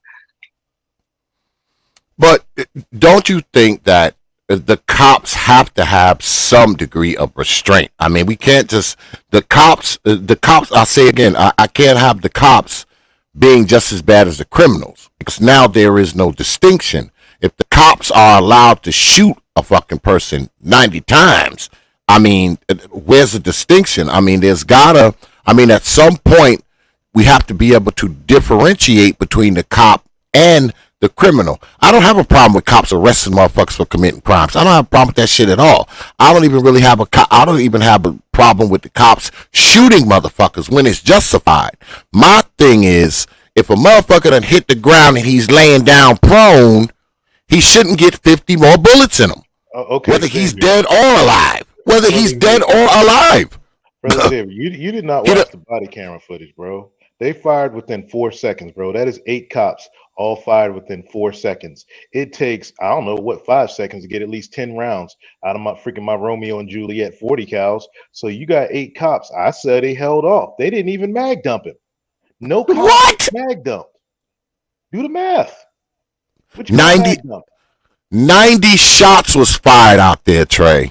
They got 90 shots. Okay, 16 times 8. How many should that be? 16 shots. We'll even say it was 15 rounds. They didn't even keep one in the chamber. So they had one in the chamber and only 14 in the magazine. You know what I'm saying? Let them rounds breathe a little bit. So 15 times 8. Let me do the math real quick. Let me do the math. I'm gonna use a calculator here. 15 times 8 equals, that's 120. So they didn't even mag dump the kid. They showed. Here's the deal. This is what could happen when he fired at the cop. When they were shooting, when they were driving, they could have did a pit maneuver and shot him then. When he pulled up that vehicle over and kept it moving, when the cops were out, they could have shot him then. When he turned around and reached his hand up, as Honey Barbecue said in the chat, man, that was suicide by cop. He chose his fate. He left that gun in his wedding ring on the chair. And as a police officer, one of your buddies done got busted at once, and now you want to make it home to your wife and kids, your grandchildren, your nieces and nephews, whoever. You want to make it home. And this dude turns around in a flash after he's already shot at the cops. Bam, bam, bam, bam, bam, bam, bam. 4 seconds go by. That's it. Yeah, but they didn't shoot at the cops, man. Where did he shoot at the cops? He fired out. They're saying he fired. There was a muzzle flash, but there was no indication that he had shot through the door or shot through the window or anything. Why'd the cop duck? He ducked. Yeah, the cop that was pursuing him in direct pursuit ducked. Why'd he duck? And it's the point, Xavier. You can't make excuses at this point. If we're making, I'm not making excuses. You're saying he shot. Where did he shoot? Where did the round go? Why did he do this? In which direction did he shoot? Bro, that's it. Now you're just looking at reasons. Here's the deal. If you want to be alive, I hate to say this, you just do like the freaking Highland Park shooter. You dress up like a woman and, oh, the cops got me. Let me lay down. At that point, there's so many body camera footage. If he gets shot, there is no debating. Those cops automatically go right to jail with him because there's so many cameras on him. If he doesn't resist and they shoot, it's automatic. There is no admin paid leave or anything like that. There's no investigation. You go straight to jail. I wish he had done that. Okay, I wish he had just got out the car, gave up, laid on the ground, whatever. I mean, whatever. I wish he had done that, brother. I do. But I still think there's too many motherfucking bullets. There's too many motherfucking bullets, man. It's too many. I don't give a fuck what y'all say. That's too many. Like I said, I'm not even fucking here trying to argue whether or not he should have been shot or not. Notice I'm not arguing that. I'm arguing that it's too many fucking bullets. Okay, one cop. How many is enough for one cop? You don't need 90 bullets to take down a grizzly bear, brother Trey. Shit. You wouldn't need 90 bullets for that. All right? Let me tell you something. Everything I got. Let me tell you something. I got a dog in my backyard, right? He's half Staffordshire Terrier and half Bull Mastiff, right? He weighs about 180, 190 pounds. He's a big fucking dog. All right? He weighs as much as a fucking man. You won't need 90 bullets to stop that dog if he charges you. You won't. You won't need 90 bullets to stop a lion. You won't need 90 bullets to stop a fucking elephant. But you need 90 bullets to stop a human being? And there's 8 of you?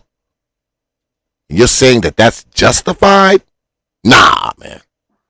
Nah. Okay, so Nah. okay, so are there symbiotic beings, these cops, and they're all thinking like black people with this monolithic Borg mindset, and all their brains are connected together, so they all know when to stop shooting? Is that what happens? Well, they all knew when to start shooting, because when the first one shot, so did everybody else. And guess what? Once turned, bro, and lifted his arm, you damn right. I'm shooting. I'm busting at that point. Nah, man. That's why the motherfuckers are going down, because they think like you. Why they think like you? Why you want this? See, you want this black cop to go down that bad. You want this black cop to get locked up. Oh, did we lose X, or is it me? Nah, we lost him. He must have a storm or something knocking his shit off. Left Houston, and SKC must be hitting him. I need that rain. But I'm just like, bro, my brother Xavier's gone. I mean, nothing against brother Xavier's cool. You know that's his. We got problems here, man. It's like the storming and shit, man. The fucking shit just keep going out, y'all. But some of that rain. Yeah, I'm not fucking trying to defend the guy, and I'm not hoping that the cops go down, but they are. They're going down for this shit. I don't want them to do anything.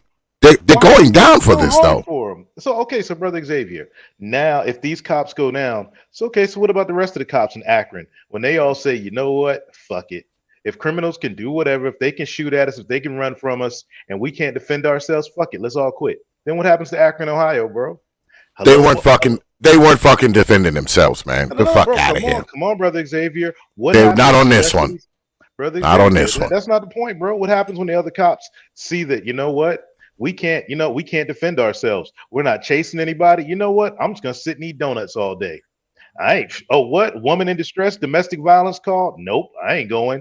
Oh man, this brother's machinery shop, one of your brothers in trade, is getting robbed by armed robbers. Nope, I ain't going. That dude run, I can't shoot at him. So no, guess what? Yeah, let us know when he's gone so we can come do the after report. And if that's what you want, maybe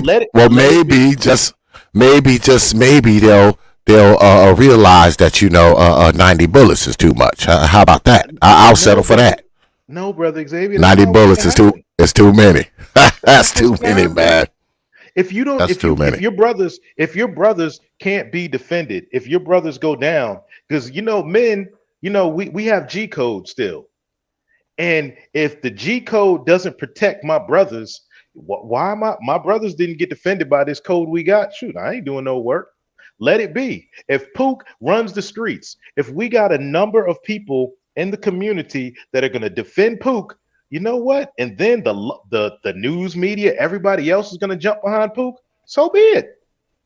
So be it, bro. I'm like, don't shoot, don't chase nobody. And guess what? A woman's getting raped. Hey, let me know when he's done. I'm not coming up there because if he let me tell you something. If he's attacking you, I don't want to have to take the chance of pulling them dude off of raping a woman and kill that dude. Then I get charged for excessive force. Nope. Call me when he's done. We'll do the rape kit and we'll go after him. Send the marshals or somebody after him. Well, let me ask you this. Then I want to go to Brother Friedman Journal. But and you and I, we talked about this before on the last one of these that I did, because I'm pretty sure you knew I was going to do this one, right? I'm pretty sure you probably knew I was going to do this one. But I asked you this before. If because I know you're a gun owner, I'm a gun owner. Everybody up here, I believe, is a gun owner. If someone was to say break to my house or something like that, and I shot them, I wouldn't continue to shoot them, Brother Trey, after they're already laying in the yard or laying in the street or laying in the living room floor, wherever they're laying. I'm not going to just keep pumping them in them after they already down, what good does that do? What does that do? I'm beyond them shooting him. It's not about them shooting him at this point. I just think this shit was way fucking overkill, man. I don't give a shit. I don't give a shit. That man was laying in the fucking parking lot, brother Trey. And No, after he laid, after he was, yes, he was. He was laying there. And they was steady pumping him in. And what are you talking about? Do I have to bring it back up? Do I have to bring it back up so you can see his body fucking writhing with bullets? 4 seconds was all. I don't give a shit if it was a 4/10 of a second. That man got shot multiple fucking times while he was laying in a parking lot. I'm with Catalina. If they move, keep shooting.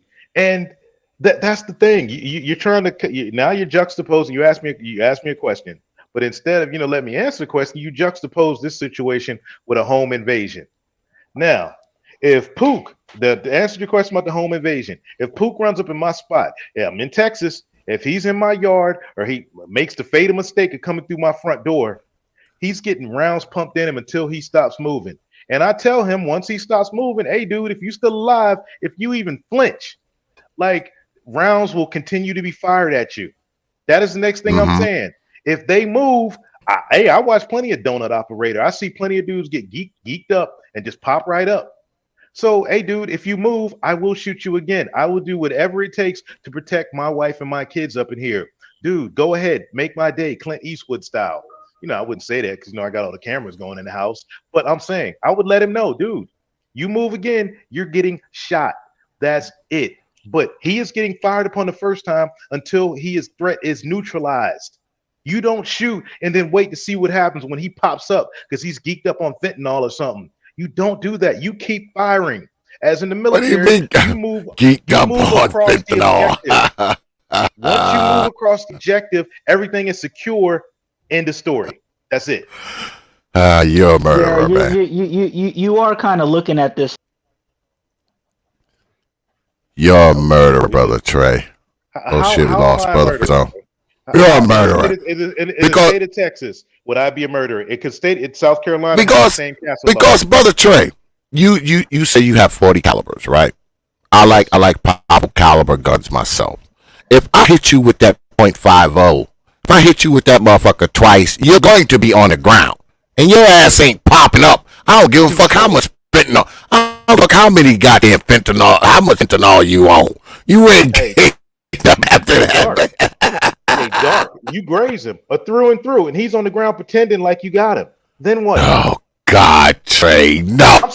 In your house, brother Xavier, your wife and kids are in there, and your grandson and your nephew. You are not going to stop shooting. You are not going to stop. If you're out working on a business trip, you be on the road like I do. You ain't gonna tell your wife, hey, hit him 2 times and that's it. You're gonna be like, if that motherfucker twitching, keep popping. And I told Mrs. MBD, she deal with injuries from her accident. At times it's hard for her to get around. Bro, if she flinches for a second, if that motherfucker fake like he got hit, all it takes is a split second for her to be up and on. I'm saying no. Keep shooting. Reload. But this ain't, you know what? But brother Trey, my gun and open up on him. Brother Trey, this is not the fucking movies, man, where you shoot a motherfucker 3 times and he jumps up off the fucking floor all of a sudden and starts shooting you like Rambo or some fucking body, man. Come on. Okay, hold on, brother Xavier. I've seen it in real life, brother Xavier. That's exactly what happens, right? When Go ahead, brother Friedman. They go down.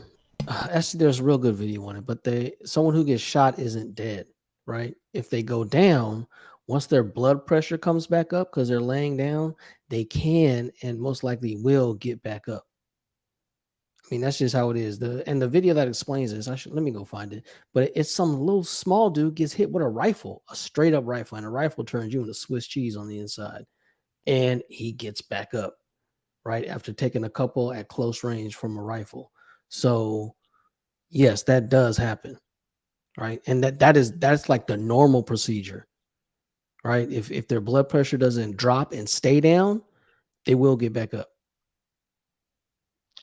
Yeah, bro. I know it looks bad, but it is what it is, man. Like if the 4 of us were cops, I'm not finna let anything stand in the way of any of us four getting home to our families. It just is what it is, man.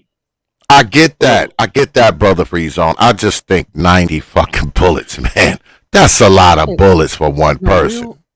Real question: how many would you have been good with? And that's a serious question. I would have been good, brother Friedman, if they would have shot him. If they thought they needed the shot, fine. I'm not even debating that. That's a whole nother story, whether or not they should have shot or not. But once the shooting starts and the man hits the ground with 8 people out there, we all need to keep shooting? With 8 of us out there? What's he going to jump up and shoot all 8 of us in some magical sci-fi type fashion? He's going to jump up and start shooting all 8 of us. That would have happened too? With 8 of us out there? We needed to just pop, all of us. Just not stopping. I mean, come on, man. Come on. At some point, we got to realize this man is down. There's 8 of us out here. All of us don't need to unload the damn clip, do we? All of us do? I mean, I saw that man's body writhing on the ground.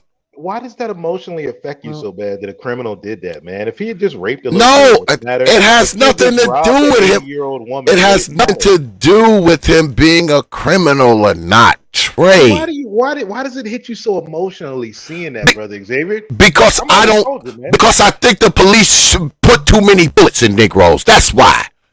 It's not even about people. It's not even about. It's not even about whether I keep saying this. It's not about whether or not they should have shot or not. No, I'm not even talking about that. I'm not even talking about that. I'm talking about the number of bullets that were used. So that's where I'm at. So that number would have been okay for the Highland Park. That number's not okay for a fucking dog. Only a grizzly bear. We can only come on, man. Grizzly bear. I wouldn't think any different if it was a white person. If it was a white person, a Latino person, or an Asian person, or a fucking German Shepherd, I would be like, yo, man, 90 bullets is way too much.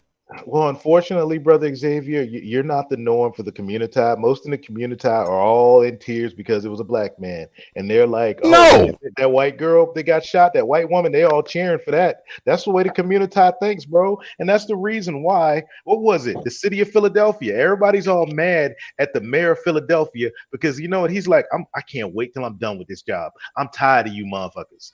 He's straight up tired. Philadelphia is like number 2 in the volleyball league right now. I'd be tired too. Why are they mad at him? Because you know what? He said the truth. He spoke the truth. He knows that as that mayor of Philadelphia, he can't deploy the forces necessary to protect little old women in Kensington, North Philly, Cherry Avenue, Germantown, West Philly, Southwest, all them places in Philly. He can't protect them as they need be because they can't. Guess what? If he tells his cops, unleash holy hell on Pook and them, they're going to come after him because you're being too hard. I know they killed, 4 little girls last week, but you're being too hard on them. Oh, no, we can't. Oh, that's the problem. So you know what? I'm with that mayor. I'm like this. F y'all, I'm moving to Florida. I'm going to retire and I'm going to chill. And hopefully I never have to look at another bleep ever again in my life. That's where the mindset of thinking comes from. And then these folks get down to Florida and they meet a brother like me and they be like, God dang, oh, it's so good to meet one of you, the good ones. And next thing you know, are they bad? Are they racist because they think that way?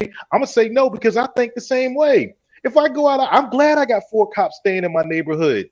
I am perfectly fine with that. I love the fact. And they park their cruisers right in front of their house. It just makes my neighborhood all the more safer. Too many bullets, man. But brother X, let me ask you a question. You say them bullets was too much. Is running from the cops too much? Well, letting people off at the cops too much. People are going to run from the police. There's never going to be a time where people aren't fleeing the police. They have certain protocols for fleeing suspects as well. Now it's not like they just allowed to do whatever they want. they're supposed to follow certain protocols when a suspect is fleeing. Certain protocols supposed to be followed now. And guess what? I don't think they are allowed to just shoot somebody that's running away. They can only do that under certain circumstances. They just can't, a person can't be running away and they just start to shoot them because they too tired to chase them. All right? That's why this cop down here went down. He just stopped and shot at the man and shot the man in the back while the man was fleeing. Because this brother was fleeing. He was in the midst of fleeing. All right? Okay, so that cop was wrong. They were that dude get himself chasing shot, him. Though. He was fleeing. Did he get himself shot, though, by that cop? What decisions, if we could go back in time, could Walter Scott could have made to keep his black butt from getting freaking lit up? Well, I wish he hadn't have ran either. I wish he hadn't have ran. What else did he do before he ran? I wish he hadn't have ran. I wish he just would have went to jail. I wish brothers would just go to jail. I don't know what the hell ever happened to just going to jail. I don't know what happened to that. All right. Why do you care so much for him? If they just go, they want to just run, go to jail. How about this? And the same way you say that, bro. The same way you say that, I don't understand what happened to cops unloading on criminals, bro. Just eat these bullets, eat that lead, eat all of it. I disagree with you, motherfuckers. I disagree with you, motherfuckers. I like y'all and respect y'all, but I disagree with you, motherfuckers. God damn it, I disagree with you on this shit here. And me and Trey, we went through this the last time when I did another one of these cases, and it was only like 8 bullets, I think, or 12 bullets or something. So you know I'm gonna have a problem with 90. You know I'm gonna have a problem with 90 fucking bullets. All right. So you didn't like 8, you didn't like 90. We need that what because brother, free zone. The bullets were shot while the men were on the fucking ground. 4 seconds. They already laying on the fucking ground and they're getting the shot still. I mean, you done shot this motherfucker twice. He hits the ground, pump 10 more into him. Come on, man. Come on. 4 seconds. Come on, man. I don't agree with that shit. I don't agree with that shit, man. But now we're okay. We're getting into the white supremacy territory because if we go back to the Smithsonian from 2 years ago when they put that paperwork out, as you know, we are a linear thinking bunch over on this side, and as linear thinkers, that means we're white supremacists because in Black land, Blackistan, wherever you want to call it, your actions don't determine your fate. You're not responsible for your actions in Blackistan. So everything you do up until that point, when you get clapped by the cops, it's not your fault, according to the Smithsonian, because that way of thinking is white supremacy.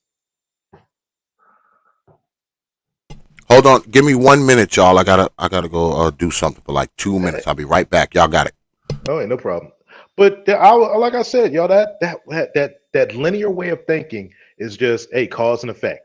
If I fight the cops, there might be a chance I might die. If I shoot at the cops, there might be a chance I might die. If I run from the cops, might be a chance I might die.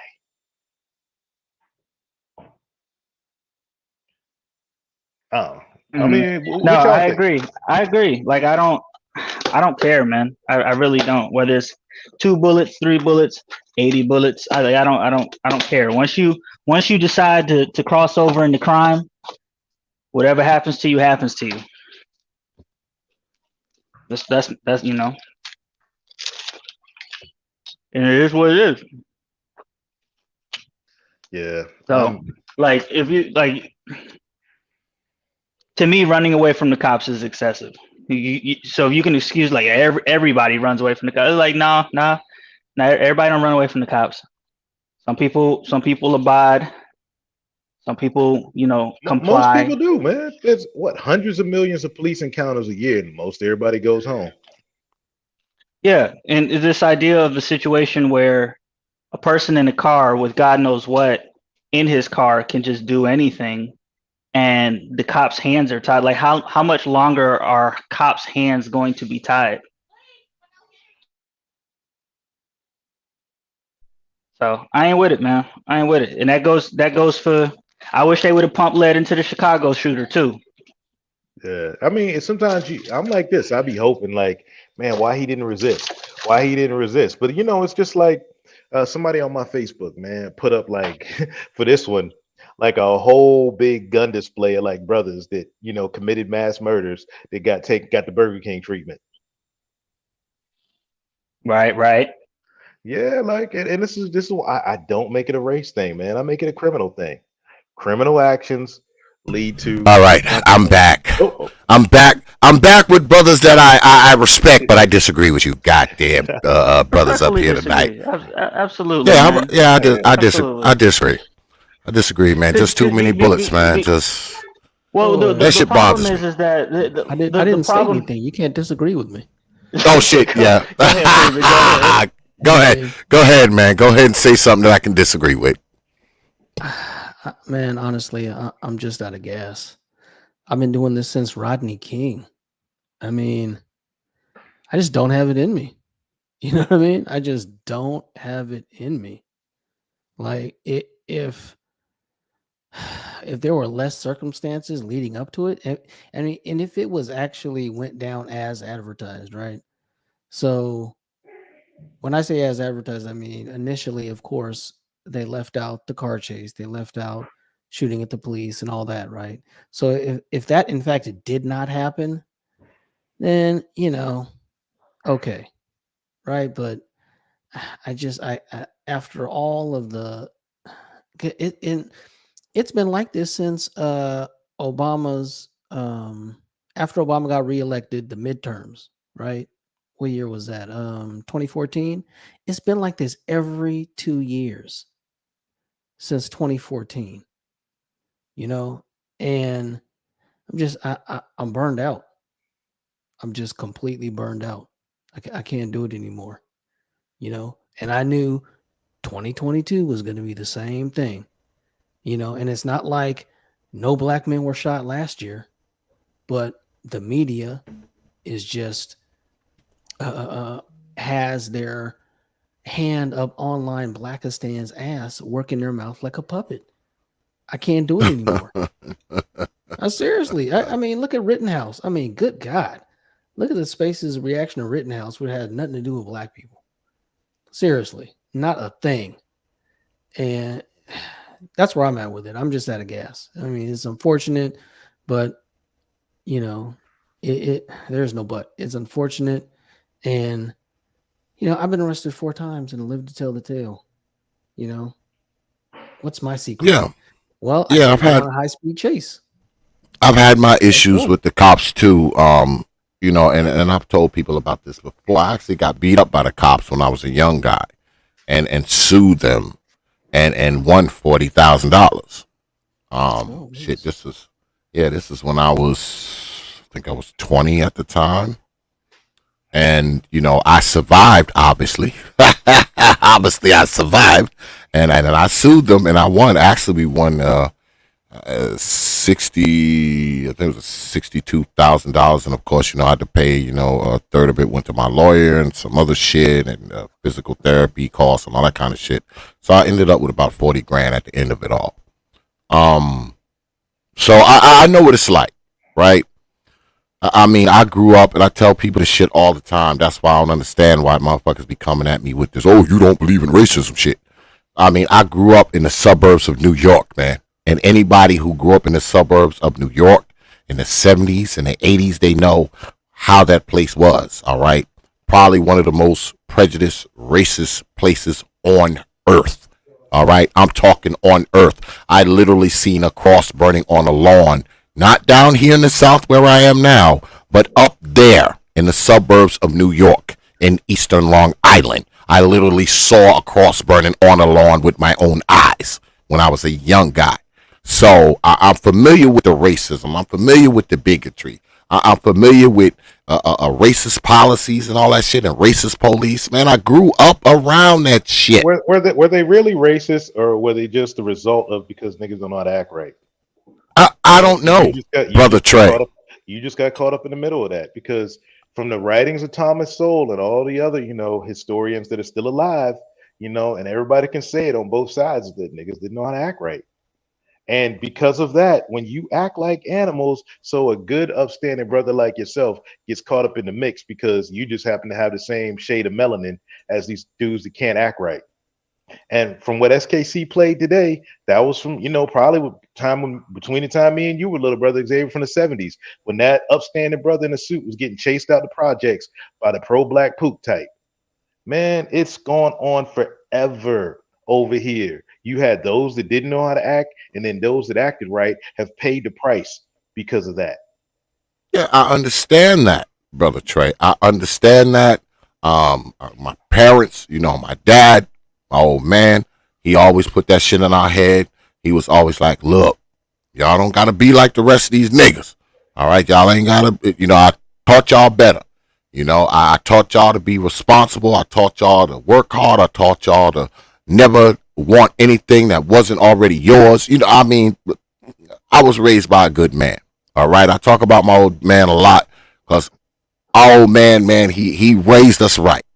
All right, any fuck ups we did on our own. It wasn't because of lack of him rearing, because he put good values in us. He taught us about good shit.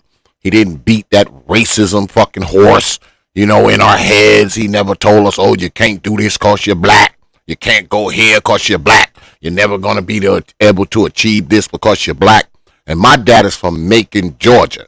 Okay? He's from Macon, Georgia. And he never told us that shit. He never told us, oh, because you're black, you're not going to be able to do this. Oh, because you're black, you're not going to be able to have this job. You're not going to be able to live here, live there.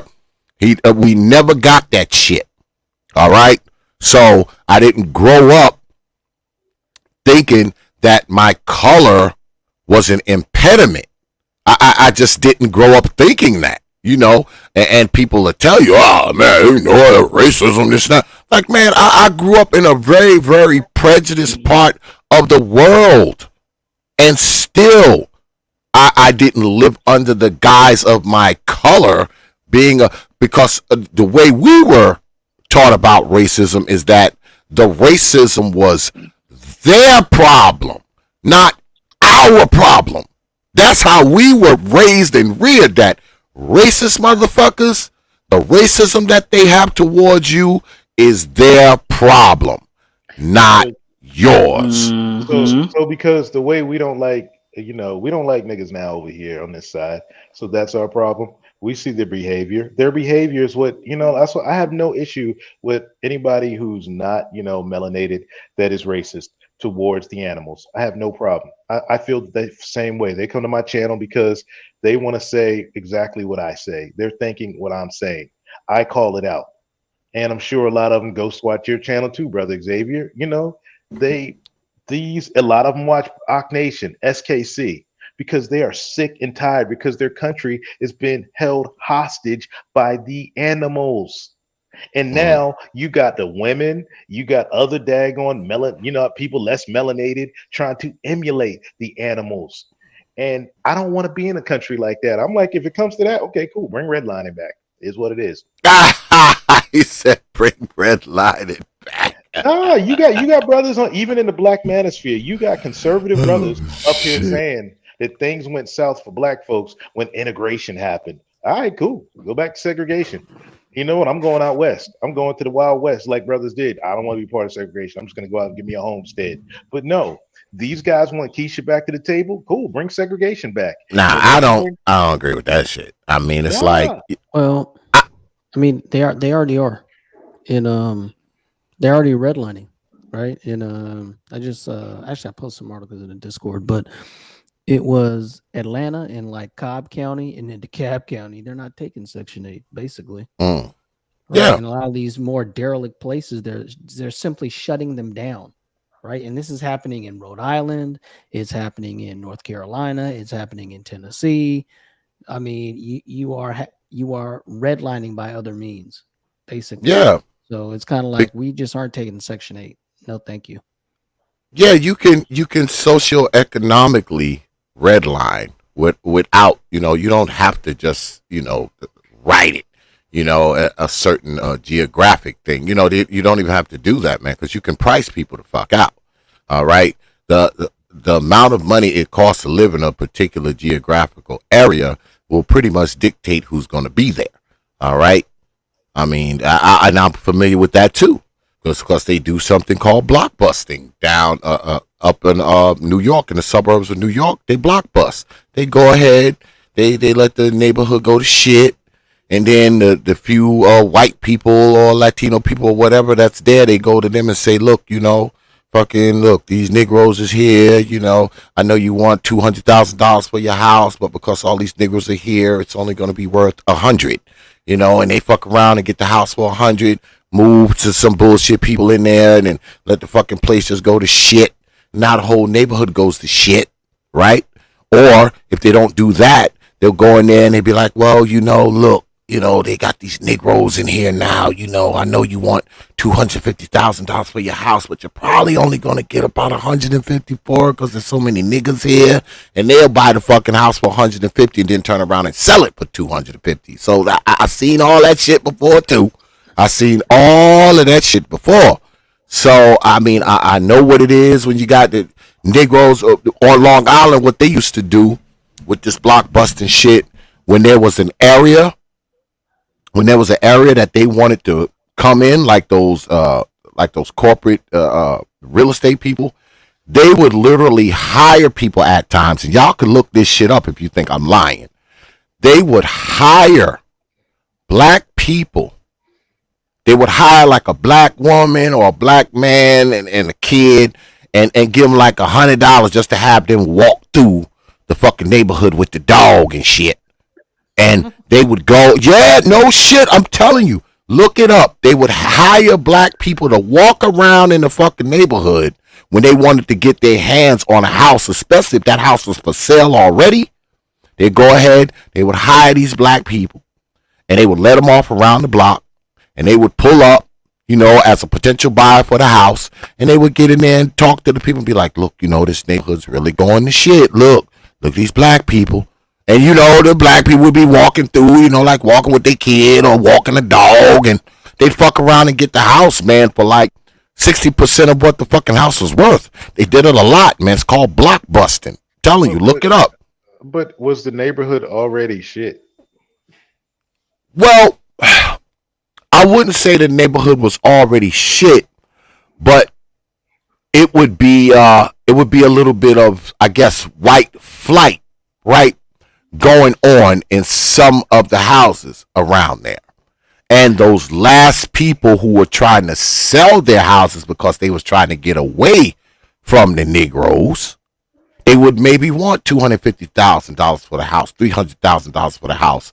But being that, they done hired these Negroes to kind of walk through there, they would go there and be like, look, no one's going to give you $300,000 for this house. Look at all these niggas walking around here. That kind of shit.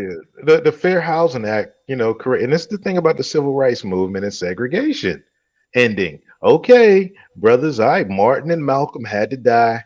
LBJ went against all his little, clan buddies and said, okay, cool.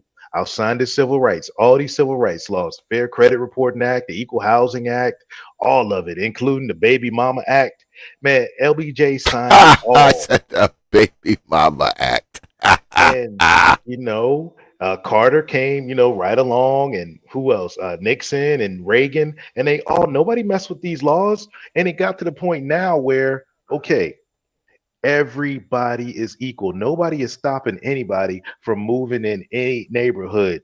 Now, if a whole bunch of folks, and this was the 70s, y'all, early 70s where I'm talking about. So now we're almost 50 years later. And if you move into a neighborhood and you start bringing that neighborhood down, and then more people move, stay from the projects and bring that neighborhood down, I'm going right with the white flight. I am going right with them. Because I don't want to live in a neighborhood with those people. My father moved us out one of those neighborhoods when I was a teenager. The final straw got us away from that. It took me a few years to let it go of it. But my kids and me, I will never live in one of those areas again. Houston was bad. It was too close. Why? Oh, hell no. Why as a man I'm not going to feel sorry for these people. These people, I don't care what race they are. Why would I feel sorry for them? Yeah, well, it's not a race thing with me. I know everybody, oh man, because he was black. No, I would say that if he was a fucking dog, I will say this: You're if he was, you're I mean, you're come saying on, man. 90 bullets is too much for anything, basically. Yes, man. Come on. Unless you're Thor or an Avenger or some shit, No, I'm like, come 90 on. bullets is unnecessary. I got you, Yeah, man. and brother Trey knows this because he was up here when I did the Quadri Sanders thing, where they shot him, right? They shot him a couple times. He fell on the ground, and he was laying on the ground, and they shot him like 10 more times. I'm like, come on, man. Shouldn't have moved. Come on. Yeah, see? Trey said the same shit then. Brother Trey said the same shit. Oh, man, he moved. Yeah. Oh, I'll give man. I'll give you some credit for that one because there was a pause. There was a pause in that one. He went to the ground. They had time to regroup and breathe. He moved and they shot him some more. Yeah. This one, this one was bang bang, and that's why there won't be any charges. Well, number one, it was. It's gonna be charges. God damn it, they're getting charged. Them seven cops, them 6 white cops and that one black male cop, they had to protect that white woman. Oh, there was a white female cop out there, and she had to be protected. Them dudes. One thing I can say about Brother Trey's fucking consistent because he said the same kind of shit when I was doing that, and then I showed him the white girl how they stopped shooting her. He's why you want her shot? Because she's on the ground. Keep shooting her. I said why they stopped shooting. That one I said why they stopped shooting. Shit, she's on the fucking ground. Keep shooting her, goddammit. Don't let her get up. She's still breathing. That's why she needs to continue to be shot, because she's still breathing. Like the brothers was, goddammit. Let's be equal. All right? 10 more shots to her fucking gut while she's laying down there. You have an opportunity. Well, in order to defend yourself and be judged by 12 versus carried by 6, in that initial bang bang action, how quickly can you pull that trigger? What do you mean? What do you mean? In the initial contact. So in this case, what I saw in the body cam when I watched Donut Operator, Heavy Duty Country, and Officer Tatum cover it. 3 dudes, 3 different perspectives from law enforcement. They all, look at I ain't watching no freaking who the meter maids. I'm just saying. But I'm going. Well, brother Tatum thinks every goddamn cop shooting is justified, no matter what the circumstances. And that's why I watched it from Heavy Duty Countries and freaking Donut Operator's perspective. And all 3 of them agreed that they played it clip by clip.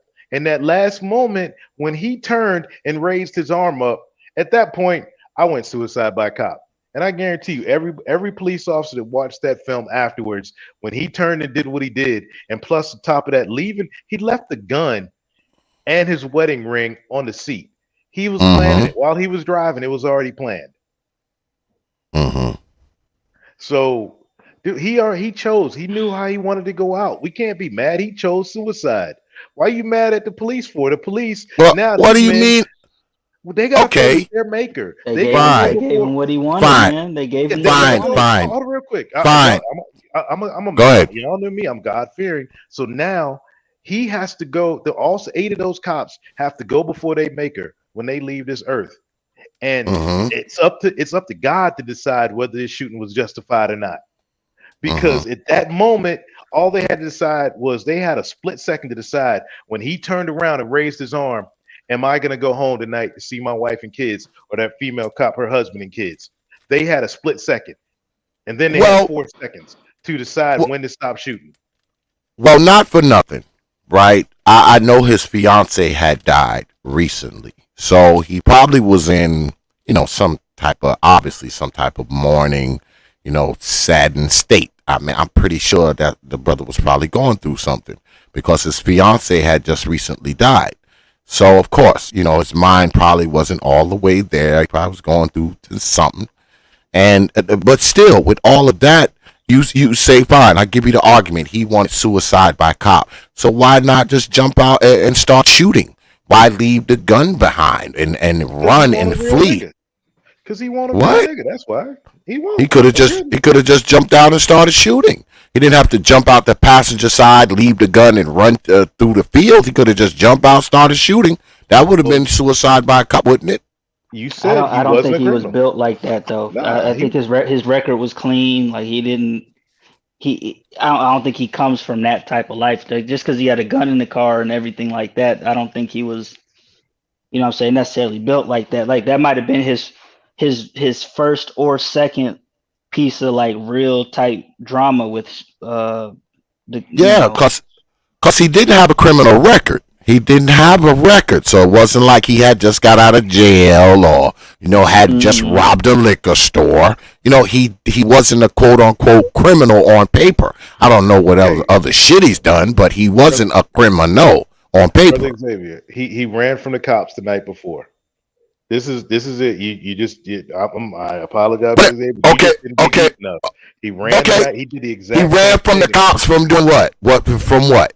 From what was going on to make him run from the cops? It don't matter. Why run from the cops? Yes, it do. What was he running from? Was he running from a robbery, or was he running because he threw the bottle on the ground? What? Why? I mean, okay. The minute you run from the cops, what are you risking? You're putting your life. You're playing Russian roulette with your life. It don't matter. You could have just kicked the dog. You could have robbed somebody. You could have committed a heinous act, a felonious type act. Regardless, the minute you run, you're playing Russian roulette with your life, just like Walter Scott did. Now, he did. Oh, come on, man.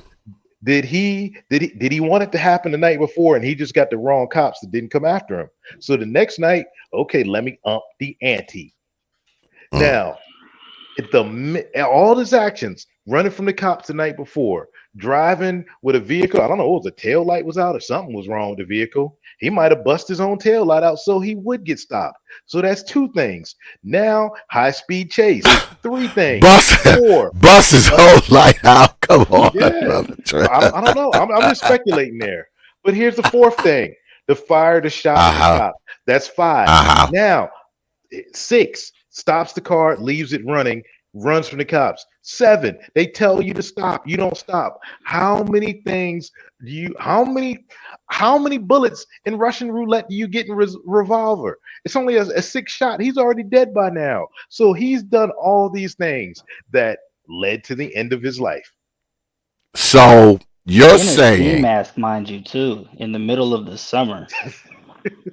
Yeah, I mean, all of that is all well and good, but so why didn't they shoot him the night before? Why wasn't he just shot in a hail of bullets the night before? What, they couldn't catch him that night? He didn't fire. They didn't have that night. They didn't have enough bullets. He didn't fire a shot at the cops. Everything I described, Brother Xavier, minus the firing at the cops, they probably would have just chased him down and beat his ass. But the minute you shoot, that's it. It is, bro. I'm telling you, man. Downrange, man. Yeah, you shoot. Once you open fire, we are freaking unloading on you, man. I done seen them drop B-52s on a freaking mountain in Afghanistan because we got fired on. I understand all of that. Private people. Jayland was a private kid. He wasn't married. He wasn't a criminal. He obviously was in pain. He didn't deserve to die. I mean, it's not that. I think this was a boy or something. I have a problem. I mean, I'm not even arguing the shooting at this point. I can't say the shit enough. But God damn it, when a man goes down, stop fucking shooting him. How about that? Can that not be the thing? Can that not be a thing? Bullshit. Did, Brother Xavier, 4 seconds. I challenge you, Brother Xavier, do a live stream. And let me see how many rounds you can squeeze off in 4 seconds. This is what I'm going to do. I'm going to bring this shit up. That's what I'm going to do. I'm going to bring this shit up. I got to dip out, but here's the deal. All right, brother Free Zone. I'll leave with this, man. They just tired of niggas, man. It's to the point where so am I, but I'm not going to shoot one 90 times. They got black targets for them, bro. They know who the problem is, man. And so am I, but I'm not going to shoot one 90 times. The Free Zone. I'm tired of niggas too. And it's tired of niggas. And you waiting for one to run up in your spot. That's when you're gonna decide. Okay, I'm really truly tired of. I'm not gonna shoot him. Plus, if I hit you with that 50, I'm gonna have to hit you once anyway. You ain't gonna jump and then on the spit. Boom. on this fucking fentanyl trip like brother Baby said, oh, they'll jump up and start shooting. This ain't, but man, I hit you that motherfucker, you ain't get your ass up. Especially if I hit you like the chest. If I hit you in the chest with it, you ain't getting up. You're not getting up. I just don't think especially if I hit you twice, you definitely not getting up. Man, I'm not gonna have to shoot you 5 times, 20 times, reload, do all this kind of bullshit. No, you're gonna be laying in the fucking yard. All right, you been laying in the yard, and I'm not gonna be like, oh shit, let me shoot him 10 more times. No. Man, I watch Halloween, man, when Jason just be popping up. Jason gets shot 30 times and pop up. Fuck all that shit. I'm not a goddamn murderer like you, goddamn Trey. You're a damn murderer, man. Murderer, bro? How? Because I want to protect my wife. Because you'll murder somebody on some bullshit, man. No. I will laying on it. No, brother Xavier. Laying on the ground, writhing in pain, and you'll continue to shoot until he stops moving. Brother Xavier, there's no man. Oh, okay. Peace, brother Freeman. But there's no brother in this chat that will not unload a freaking mag on somebody to protect their wife and kids. If anybody runs up in this, one brother in this chat that would not unload if somebody ran up in their spot coming after their wife and kids. I don't know one brother up here that wouldn't do it. Especially when that alarm goes off in the middle of the night. There's gonna be a whole lot of flower bringing and slow singing, like Biggie said. I watched the video. I got to get out there after the vid. I got to get out of here. The missus telling me. Yeah, man. I just want to show you something, man. Look at that. He's on the ground. Do you see that? 4 seconds. Do you see that, brother Trey? Look.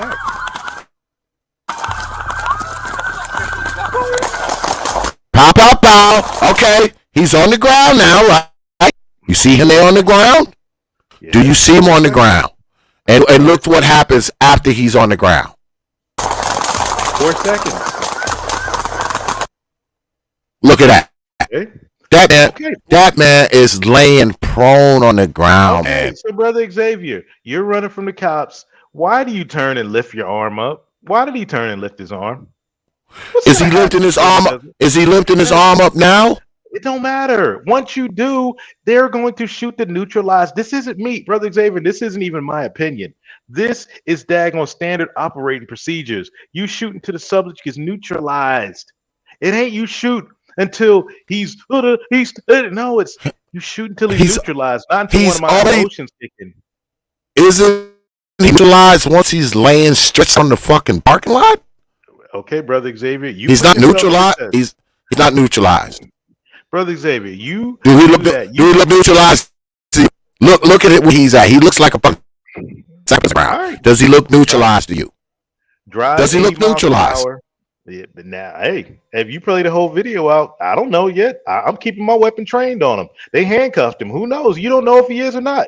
You got to keep your weapon trained on him. Come on, brother Trey, man. Come on. You wouldn't even do that, man. And you wouldn't shoot no person. Like, you know you wouldn't, man. You wouldn't do it. How do you know I haven't done it? If the men laid down on the ground. But this ain't a fucking battlefield, brother Trey. This ain't a battlefield, bro. Or Iraq, brother. It's safer in Afghanistan. It was safe. I felt safer over there, minus the IEDs, than I do in any of these lefty cities, bro. I just think it's excessive, man. Yeah, this is too much, man. The stuff going on in our country is making it puts to shame what they were doing over in Afghanistan. They just wanted people out their country over there. But these dudes, they're just killing just to be killing, bro. They're committing crimes just to be committing crimes. So now, how do cops know that this dude just wants suicide by cop? How do they know that he ain't freaking standard everyday pook? That, okay, my fiance died, I'm feeling sad. Instead of just, and he's a little bitch too. Instead of suicide by cop, nigga, just put that gun to your head and end the job yourself. Go somewhere down by a river where nobody's around, where nobody will freaking be in the way. Put that gun to your freaking own head, put it in your mouth, point it in the right spot, and pull the trigger. How you know he wasn't on his way to do that? How do you know he wasn't on his way to do that? Xavier, because he busted the cops. He could have stopped. And then guess what? It's Akron, Ohio. It's open carry in the state. He would have been released right then and there. Like, even if they found him, oh, you the same dude from last night, he would have bonded out. He could have went and got a gun, one of these ghost guns from somewhere, went and sat up under a tree and boom. But no, he took the pussy way out, and he gonna ruin other daggone people's lives. He want to ruin 8 other lives. How many kids put together do these cops have? Now their lives are probably ruined because we know how the social media lynch mob goes. Now we look at that brother. That brother's up there just trying to be a good cop, do what he got to do. He ain't trying to be out here chasing daggone Pook. That female cop, she probably, you know what? She probably all masculine, fell for that feminism game.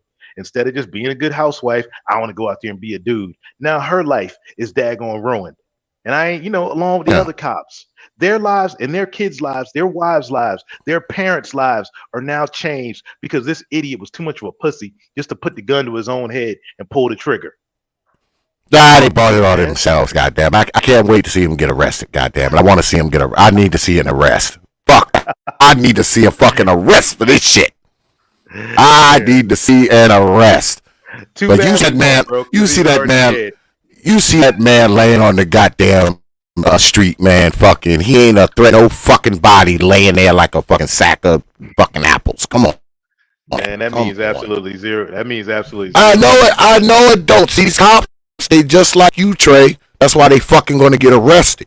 But they think like you fucking. Let's shoot them 80 fucking times. That's why they gonna get arrested. Bro, what's wrong with wanting to get back home to your wife and kids, man? I ain't got no problem. That's the only way I see these cops. They could have did that without 90 bullets. It didn't take 90 bullets to keep that from happening. Hey, if you say so, brother Xavier. 9. If they'd have shot 9, I wouldn't be mad. 90, fuck that. Lock them up. But I appreciate you coming through, brother. All right, man. Take it easy. Peace. Yeah, man. Me and Trey was going to disagree on this shit, man, because he thinks that they could have shot him 190 times. He think that shit all right. Oh, hey, kill him, fuck him. Man, come on. I mean, like I said, and I've been saying this all night because we about to get out of here. I've been saying this all night. I'm not even arguing the shooting. That's something totally different. You can make a case for whether or not they should have shot him or not. All right? You can make that case. Fine. But 90 motherfucking shots? Come on, man. 90 bullets. And they say this man got hit 60 fucking times. Come on, man. We don't think that's excessive. I don't give a fuck if he did raise his hand or whatever the fuck he did. I don't give a shit. It's 8 of you out there. It's 8 of you. It's not like it was this one cop. It was 8 of them. Come on, man. Man got 60 motherfucking gunshot wounds. And they study shooting shit while he's laying on the ground. I'll ask the question that I've been asking all night. When do you stop shooting? When do you stop shooting? When? You stop shooting. You stop shooting when everybody else stops shooting. You stop shooting when someone says fire. That's what I want to know. When does the shooting stop? Like I said, I'm not even like questioning. I'm not even questioning the shooting. I'm not questioning the shooting at the point. We can argue that some other day. But god damn it, man. 8 fucking cops.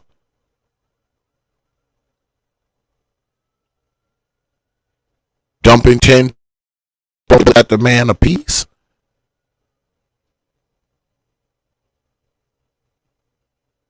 Come on, man. Now, I wish Brother Jayland had just got out the car and gave up. I wish he had just pulled over when they tried to pull him over. That's what I wish he had done. Yes.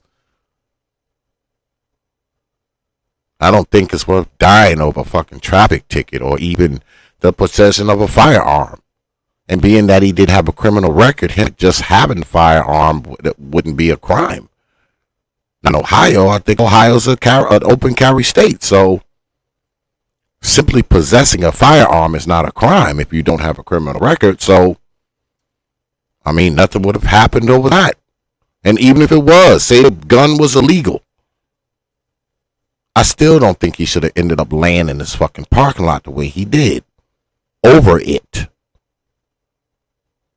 I don't know what was going on in the brother's head that night. I don't know, what was happening. All I know is from what the reports say.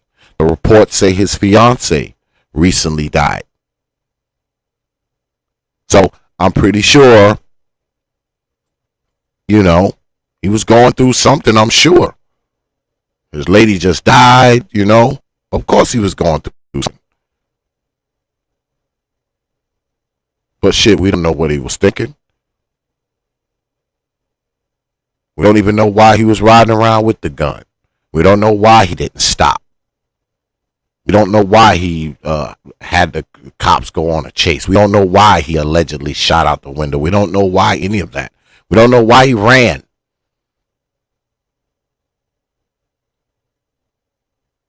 We don't know any of that. But what we do, he's dead.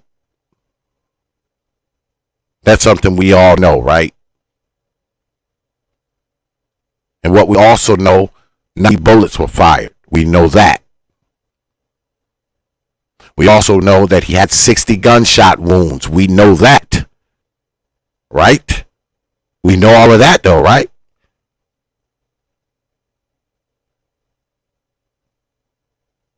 But we also don't know what the cops were thinking. We don't know why they shot so many bullets. We don't know why they shot at all. Now, of course, the cops are always going to say, oh, he reached for a gun, he did this, he did that. He reached, he turned suddenly. He pulled out a comb. He pulled out a toothpick. I mean, come on. We used to that shit. All right, I'm from New York. They killed a lot of people in New York, claiming they reached for their gun when they were reaching their wallet. They reached for a comb. They were reaching for a gun. They did this. They did that. I mean, I've heard all that shit before. So, of course, the cops, no matter what you do when they kill you, they're going to say you were reaching. You were doing something. Even if you weren't. They're going to say even if you were not doing anything. So the cops saying that he looked like he was going for something, they're going to say that no matter what.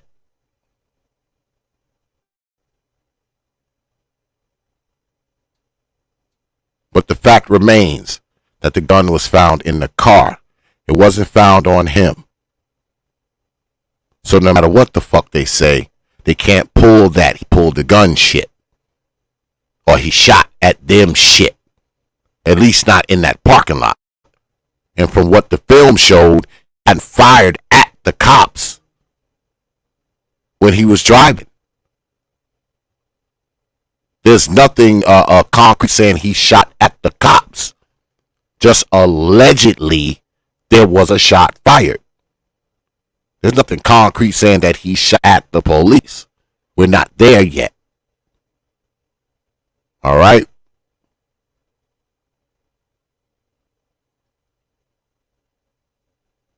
And guess what? Even shooting at the cops. There's quite a few people who have shot at the cops. There's people who have killed cops. End up dead. Now, I'm of the mind that if you shoot at the police and they shoot back and kill you, I don't have a problem with that. But I'm also not of the mind that just because you might have shot at them 10 minutes ago, that they get to shoot you now. I don't think they get to actively shoot at you because you shot at them 10 minutes ago. Especially if you're running, if you're fleeing, like. But they're saying, Brother Trey is saying that, oh, he shot at the cops earlier, so they had the opportunity to shoot back at him and they didn't. So now that he's stopped and he's on foot, the fact that he shot at them back there allows them to shoot at him now? Is that how that works? Is that how that works? Because you shot at us back there, we get to come and shoot at you later on. When we didn't shoot at you back there when you was allegedly at us. So now we get to shoot at you later on. Come on, man. And people think these cops aren't going to get charged. They are. Oh, they're going to get charged, y'all. They are. For the simple fact that that man didn't have a gun on him at the time, they're going to get charged. And I know a lot of people don't like that. But that's what's going to happen. They're going to get charged. Yes, they are. And the first motherfucker who fired the first shots, guess what? He's going to get hit the hardest. That's what's going to happen. And it's going to happen soon, within the next couple of weeks. Y'all will see it, and y'all be like, oh shit, X was right. Yeah. Now, I don't think of it one way or the other. But I said a while back that in this climate, in 2022, if you're a police officer and you decide to use deadly force, you better fucking be sure. Because if there's the slightest bit of question about the shooting, you're going to be charged. Because that's the climate we're in now. Maybe 25 years ago, this wouldn't be nothing. But now in 2022, if y'all think these fucking cops are not going to be charged, y'all are crazy. They're going to be charged. Trust me. They're going to be charged. And like I said, the cop who fired the first shots is going to be hit the hardest, and you'll know their names. It's going to be maybe a week or two before you know every fucking name of one of these cops. You're going to know all their names, all 6 of the white men, police officers. You're going to know who the brother is. You're going to know who that woman is, and you're going to see their fucking faces. You're going to see their faces, and I'm going to show them to y'all. I'm going to put them right on the thumbnail. Because I know a lot of y'all in my audience are like, oh, X, man, what you talk about? Oh, X, you're capping. You're this, you're that. I'm going to show you these things. All 8 of them. You will see them. Now, mind you, you'll probably see them before you get here. But I'm going to show them to you. And when I'm showing them to you, I'm going to be saying, I told you, Negroes, that they were going to be charged.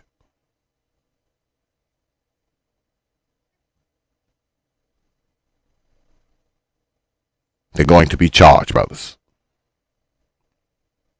Even though y'all think they shouldn't, they're going to be charged for this shit. I'm telling you.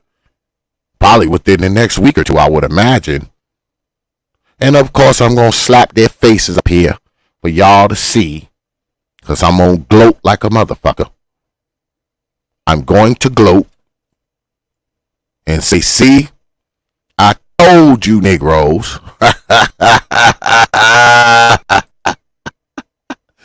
I'm going to be like, I told you, Negroes, that this was going to happen. We will see their faces.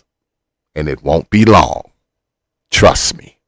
It won't be long. But shout out to Brother D-Rock with the $4.99 super chat. I meant to bring that up before Brother D-Rock, but you know, Negroes go to talking. Shout out to Brother D-Rock with the $4.99 super chat. He says, Peace X. If someone breaks in my residence, I'm emptying a clip. Well, Brother D-Rock, I would like to think myself. I don't know what would happen. I would have to be in the situation, but I would like to think that, you know, even if it got to the point where I had to, you know, shoot somebody, I would like to think that once they went down, I would stop. Because at that point, you're changing the angle of your gun, right? You're going from shooting straight on horizontally, and now you're pointing it downward, right? I would like to think, man, that I would stop, but I don't know. But shout out to Brother D-Rock. Then, you know, when you drop coins on this platform, you get this, my brother.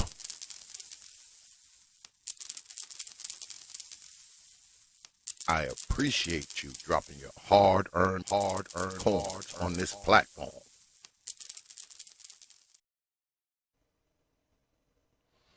Yeah, I would like to think, man, that I would fucking quit. Like, I don't know, man. I don't know. Maybe I'll just think differently, you know, because I'm older now. I mean, shit, maybe if I was like in my 20s, it'd be a total different thing. But, you know, I don't believe in overkill, man.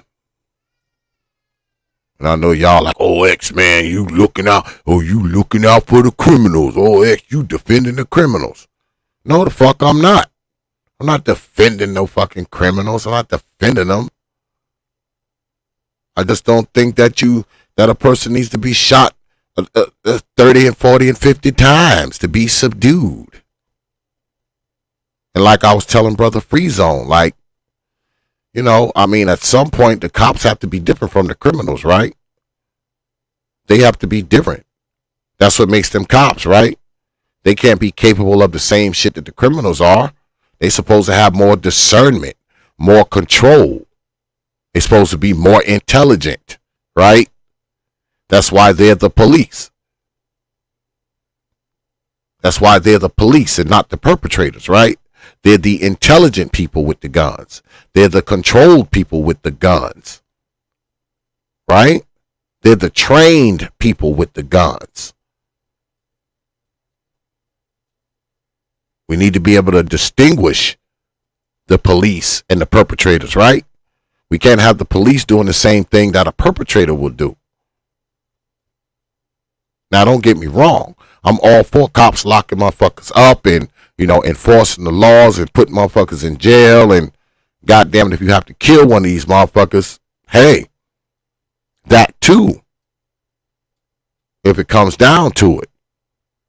But at the same time, I would like to believe that the fucking police force, at the very least, are better people than the criminals. I would like to believe that they are supposed to be better people, more responsible, more conscientious than the criminals are. Because if they're not, maybe the ass don't need to be the police. But that's all. But we're going to stay on top of this case. Of course, you know, we stay on top of these things, folks. Yeah, we're going to stay on top of it, man. We're going to stay on top of this case, man. We're not going to let it go. Of course, we're not. You know, we're going to stay on top of it. This guy here, he's the public information officer for Akron, Ohio Police Department. He didn't do a lot of question answering that day. I think when he did this was like the day after it happened or 2 days after it happened. So he didn't say all that much. But what he did say was that the cops are on administrative leave, of course, because that's their policy whenever something like this happens. but they're not saying too much. You know, they're not saying a lot. And not a lot's going to be said until they're freaking charged, which I think they're going to be, man. You know? And Brother Trey, he's like, oh, X, why you want them to go to jail? I don't want anything. I mean, I don't have any control over this. But I'm telling you what's going to happen. These cops are going to be charged. The climate that we live in today, man. They're not going to just let these cops just go on back to work, man. Not after this. Not after this. Like I said, if you the police, I'll say this one last time for the night. If you're the police and you have to use deadly force, you better be sure. Because if there's the slightest bit of action that's questionable, you're going to be charged. Especially if the person is unarmed.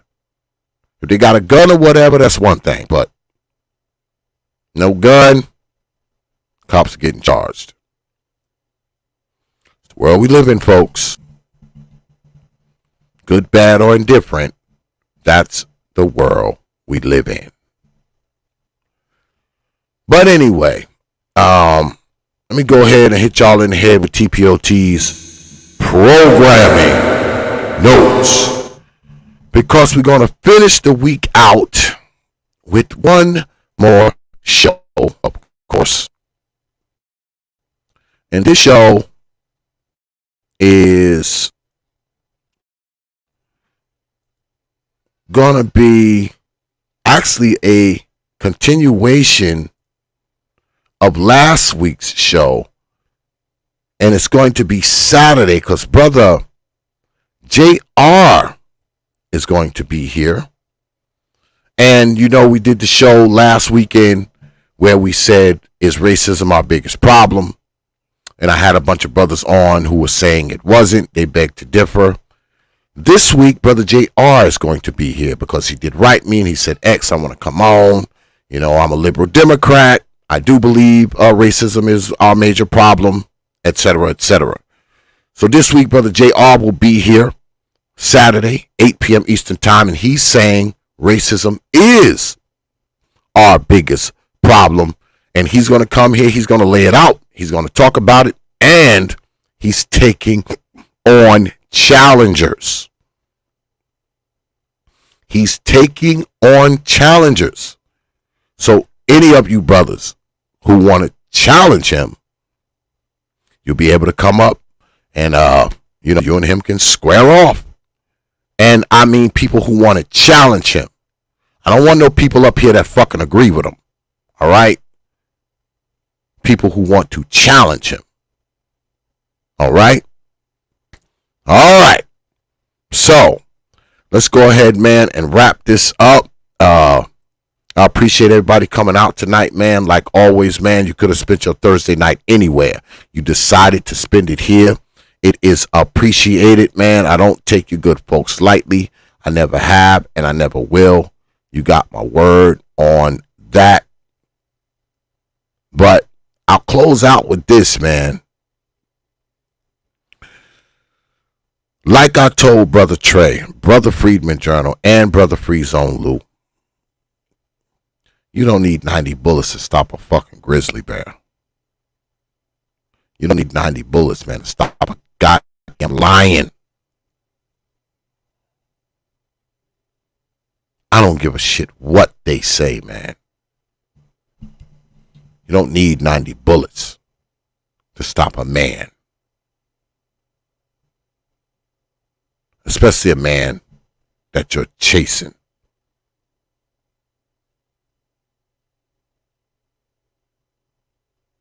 You don't need 90 bullets, man. Not 90. I don't give a shit. Say what you want about the reasons that they thought they had to shoot this brother. Fine, I'll even give you that.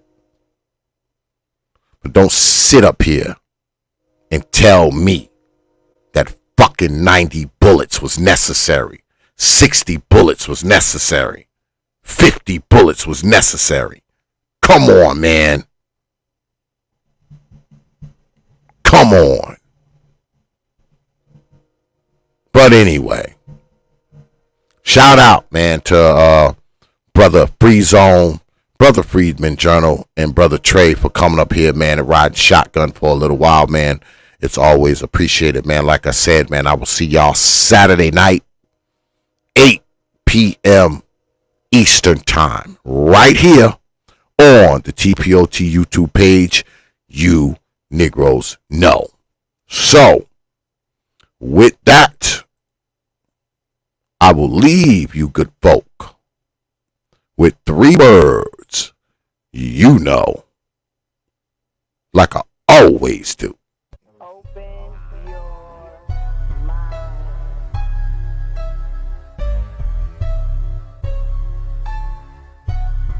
T.P.O.T. Investigate.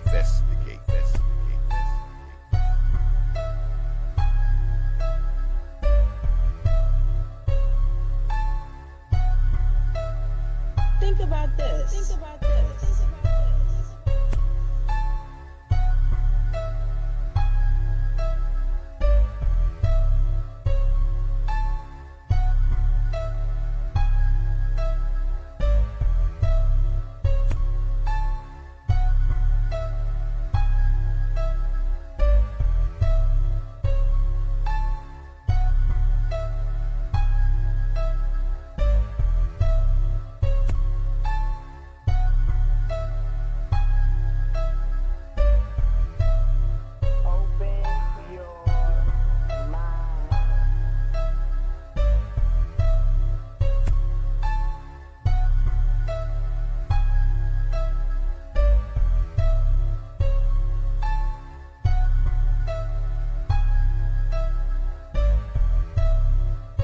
Think about this. Think about this. Think about this. Think about this.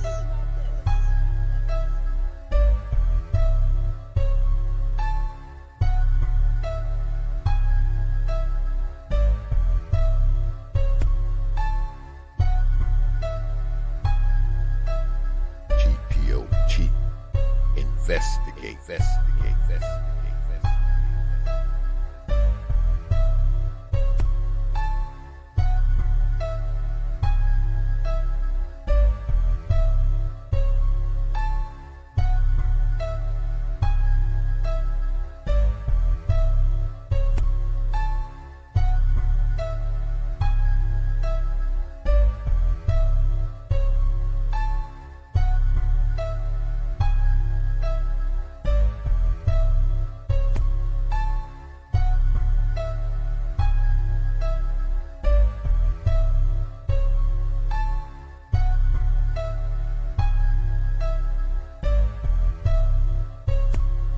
Think about this. Think about this. Think about this.